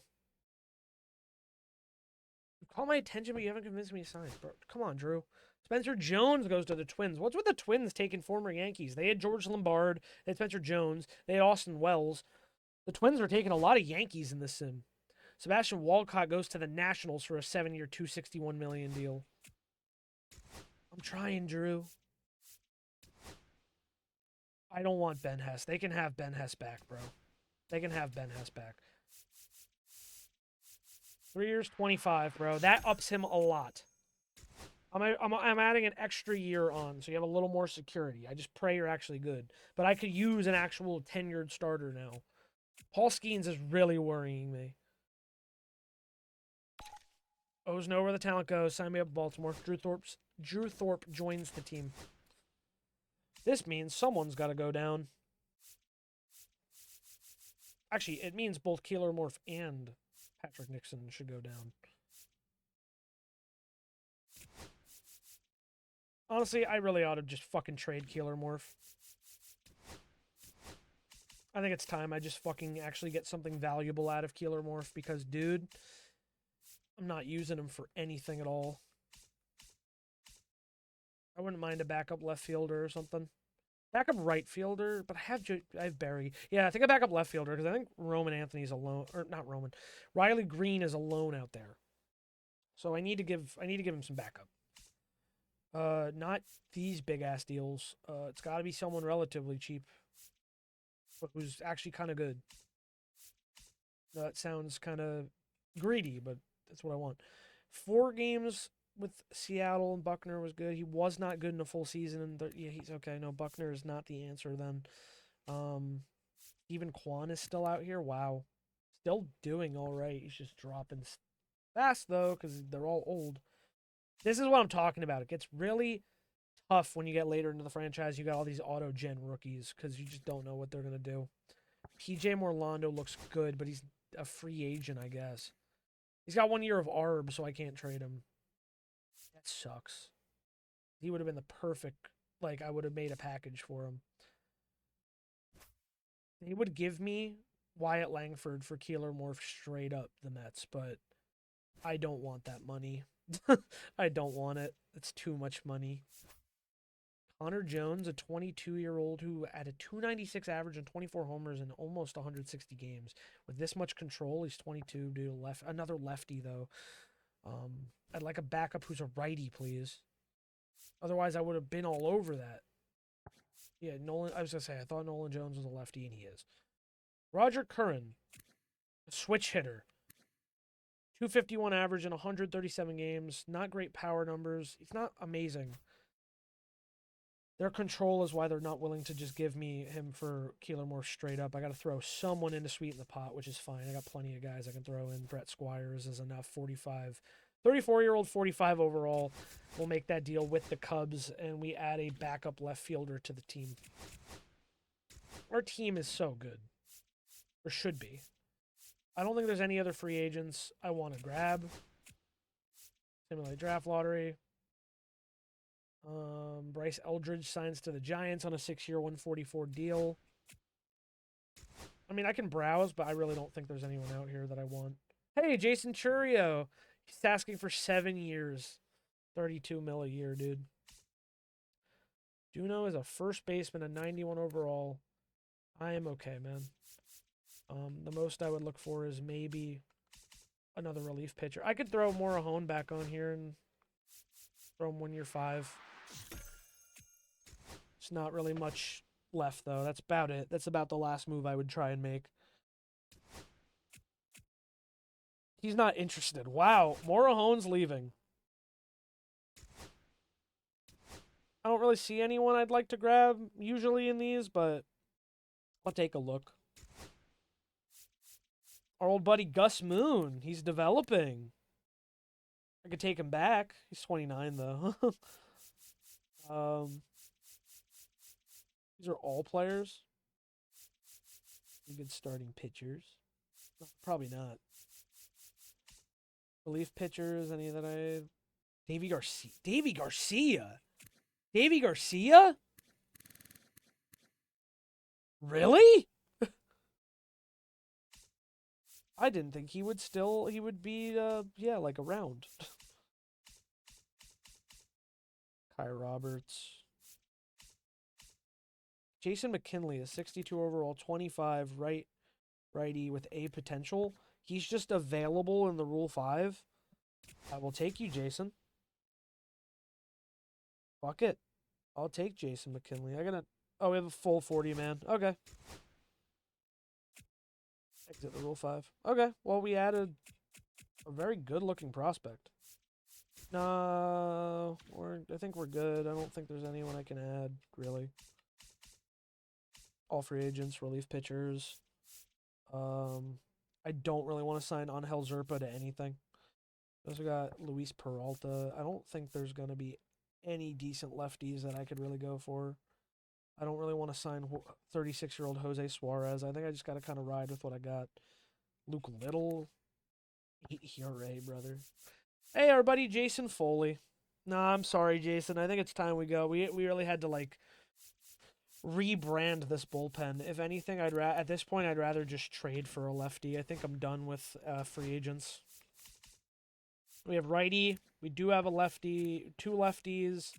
3 lefties, actually. John Schneider is a righty. Juan Urban is a lefty thrower. Wait, righty, lefty. Yeah, okay. We also still have Jojo Ingrassia. Wow, he has plummeted at age 31. That's unfortunate. Yeah, Jack Jennings was like a not great pick, so I was like willing to trade him. Actually, I could probably use another righty. Actually, maybe I will try to... So maybe I lied. Maybe I'll try to sign Cade Smith. No, he's gone. What am I saying? Best one out here is 77 overall. 32-year-old Jay Eakness. He was terrible.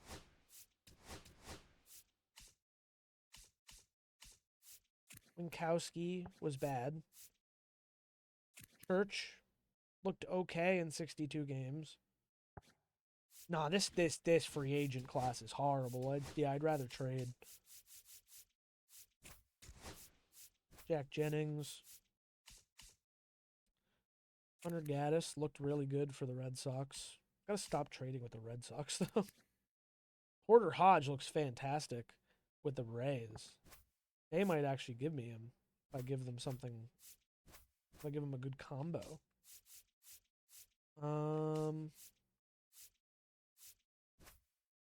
The potential 72 overall Cabral. DJ Cabral. He's a switch hitter. I don't want to lose a switch hitter. Sean Pollard, 22 B potential. We have a 25-year-old B potential, Geraldo Campos, who's a switch hitter. You're also a switch hitter. I'd rather give you Campos of the 2, probably.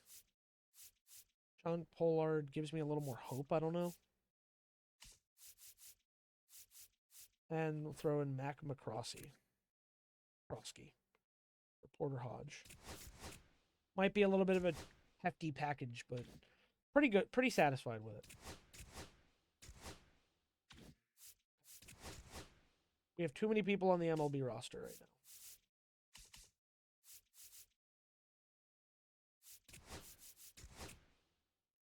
He would have to consent to being sent down to the minors. I guess I have to DFA him. And Jason McKinley's on the Rule 5, so he has to stay on the roster. I think he has to stay on the 40-man, not the MLB roster, but I might be wrong. Braden Montgomery goes to the Dodgers from the White Sox for Andy Telshaw and Alfonso Valdez. Yeah, just a lot of names we don't know at this point. Abner Uribe goes to the Red Sox. The Mariners get Wallace Lorenz and Nick Pratto. So the Red Sox try to bolster the bullpen a little bit.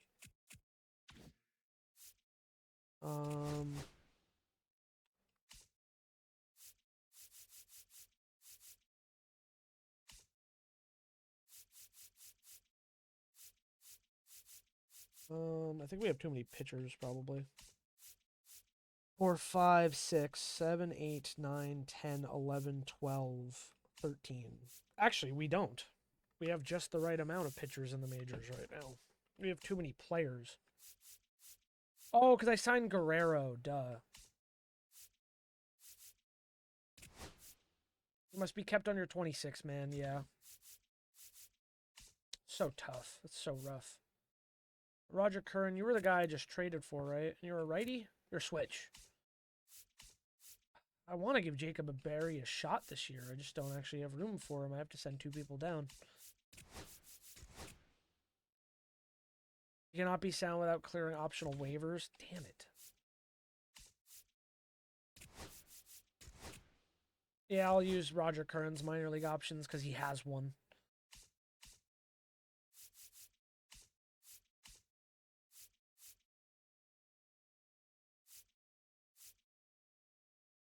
Probably send Ortiz back down. You're what, 25? Do you have options? He has 2 or 3. Okay. Send McKenzie down to AAA, and then we're fine. That's the team. Let's send through the offseason then. No, we're done, bros. We're done. Jason Churio signs 8 years, $257 to the Giants. Goodbye, old friend. Have a good time in the Bay Area. Wishing you the best. I have nothing but respect for Jason Churio. I traded him, man. Connor Griffin goes to the Braves. See, the Yankees are never making splashes in this. That's why they fucking never get better. But now we're just simming through the rest now. We're going to get the ARB hearings. We're going to lose a lot of money. Braylon Payne signs to the Astros. 7 years, $240 almost. Arbitration for Nixon. He's making 7 something. Rainer Arias making 13 mil. JoJo's making 800. George Lombard's making 7. 22 for Miz. Oh my god, he shot up. Oh, the money. Oh, the money's gone. I start spring training. Where is my money? I am under 17 million. Holy shit. Arbitration killed me. Arbitration hurt me bad.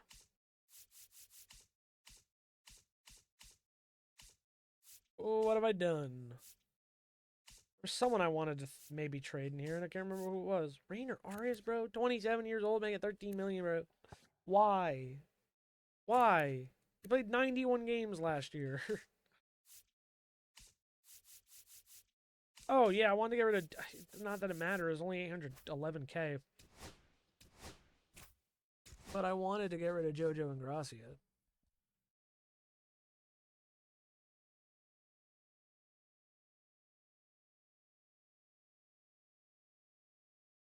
I just gotta wait.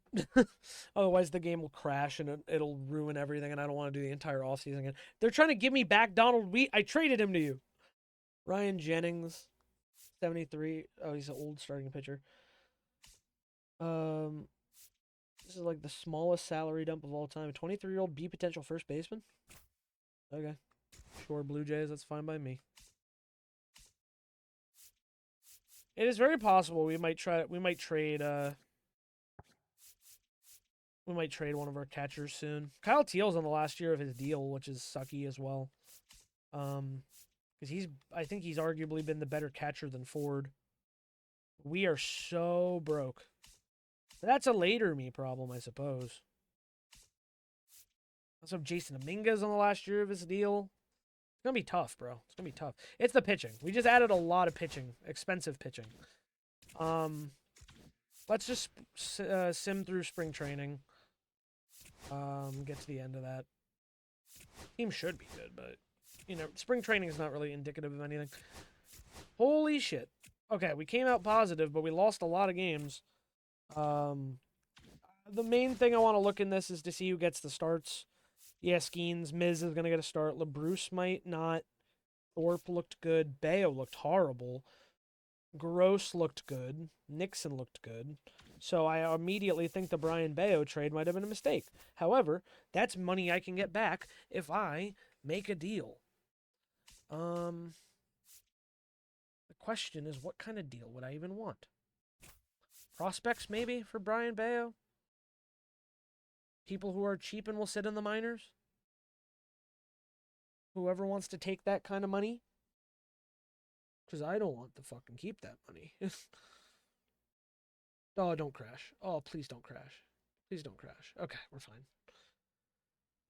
Kurt Gordon and Rincon. Oh, I thought no, I just had to wake this up. Cam toggle, let's see. I didn't realize this was covering. Sorry, no AL East teams. A 3 package. Juan Franco, Jason Salazar, and Brandon Brewer. I like that package so far from the Brewers. But they're all C potential. I can get a little bit better. B potentials. 2 B potentials from the Athletics, and Chang Ho Chu and Eric McMahon. I like the look of that. I'm going to kind of skim through some of these and see if there's any other B potentials. There's 1B. I got a double B from the Athletics, man. That might be the move. Yeah, let's do it. Fuck it. Double B, we get a little bit of money back. That was enough to make me cut Bayo and say fucking trade his ass away. And we still have a lot of MLB level pitching going into the season. Reno Rodriguez is on waivers. Oh, Max Bruns. That's it. Okay. So what do we got? Skeens, Miz, LaBruce, Thorpe. Honestly, does LaBruce have an option? He does. I'll let him ride for a bit. If not, we have Gross and we have Prescott, who both have MLB experience. Sorry, I can put that back on. Lineups though. Guerrero is not going to be playing first, I don't think, because his reaction arm and fielding I don't think are as good as Campillo. 72, 71, 74. 71, 93, 80. Oh, wait, no, 70, 78, 72. 70, 78, 72, 72, 71, 74. Yeah, I think I'd rather have Campillo play first, to be honest. Guerrero, okay, this looks pretty good. Yeah, fine with that. Against lefties.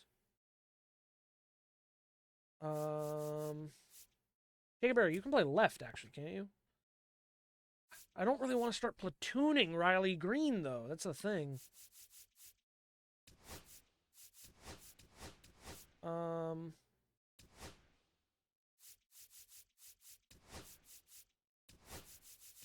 You should... Nah, but Vladdy should still be DH.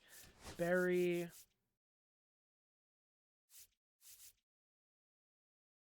I guess we'll let Berry play left. We'll let Campillo play. It's going to be a platoon for now. Even though we're not playing yet, it's just setting up for the next season. Harry Ford, Jackson Holiday, Roman Anthony cannot be at the bottom, though. We'd probably make Vladdy 4 against left-handed pitching. Yeah, it feels a little bit better. All right, that's how it is right now. Pitching rotation, Skeens, Miz, and then the pen. Got a lot of guys in the pen. Pretty good. Roster, we have everyone where they need to be. Sorry, Aaron Judge, you're going to sit in the minors, but you get a ring if we win anyway. Either way... Oh, Judge is gone. He's like fully gone.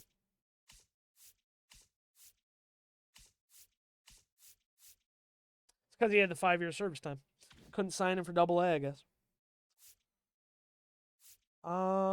Fuck. Alright.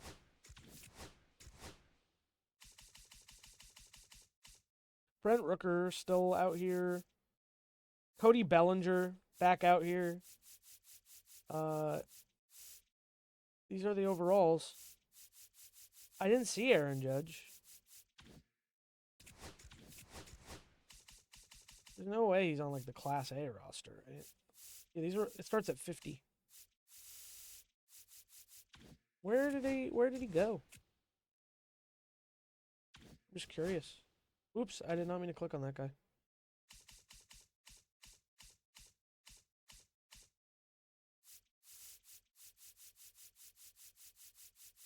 Did someone claim him off waivers? Oh no, he's here.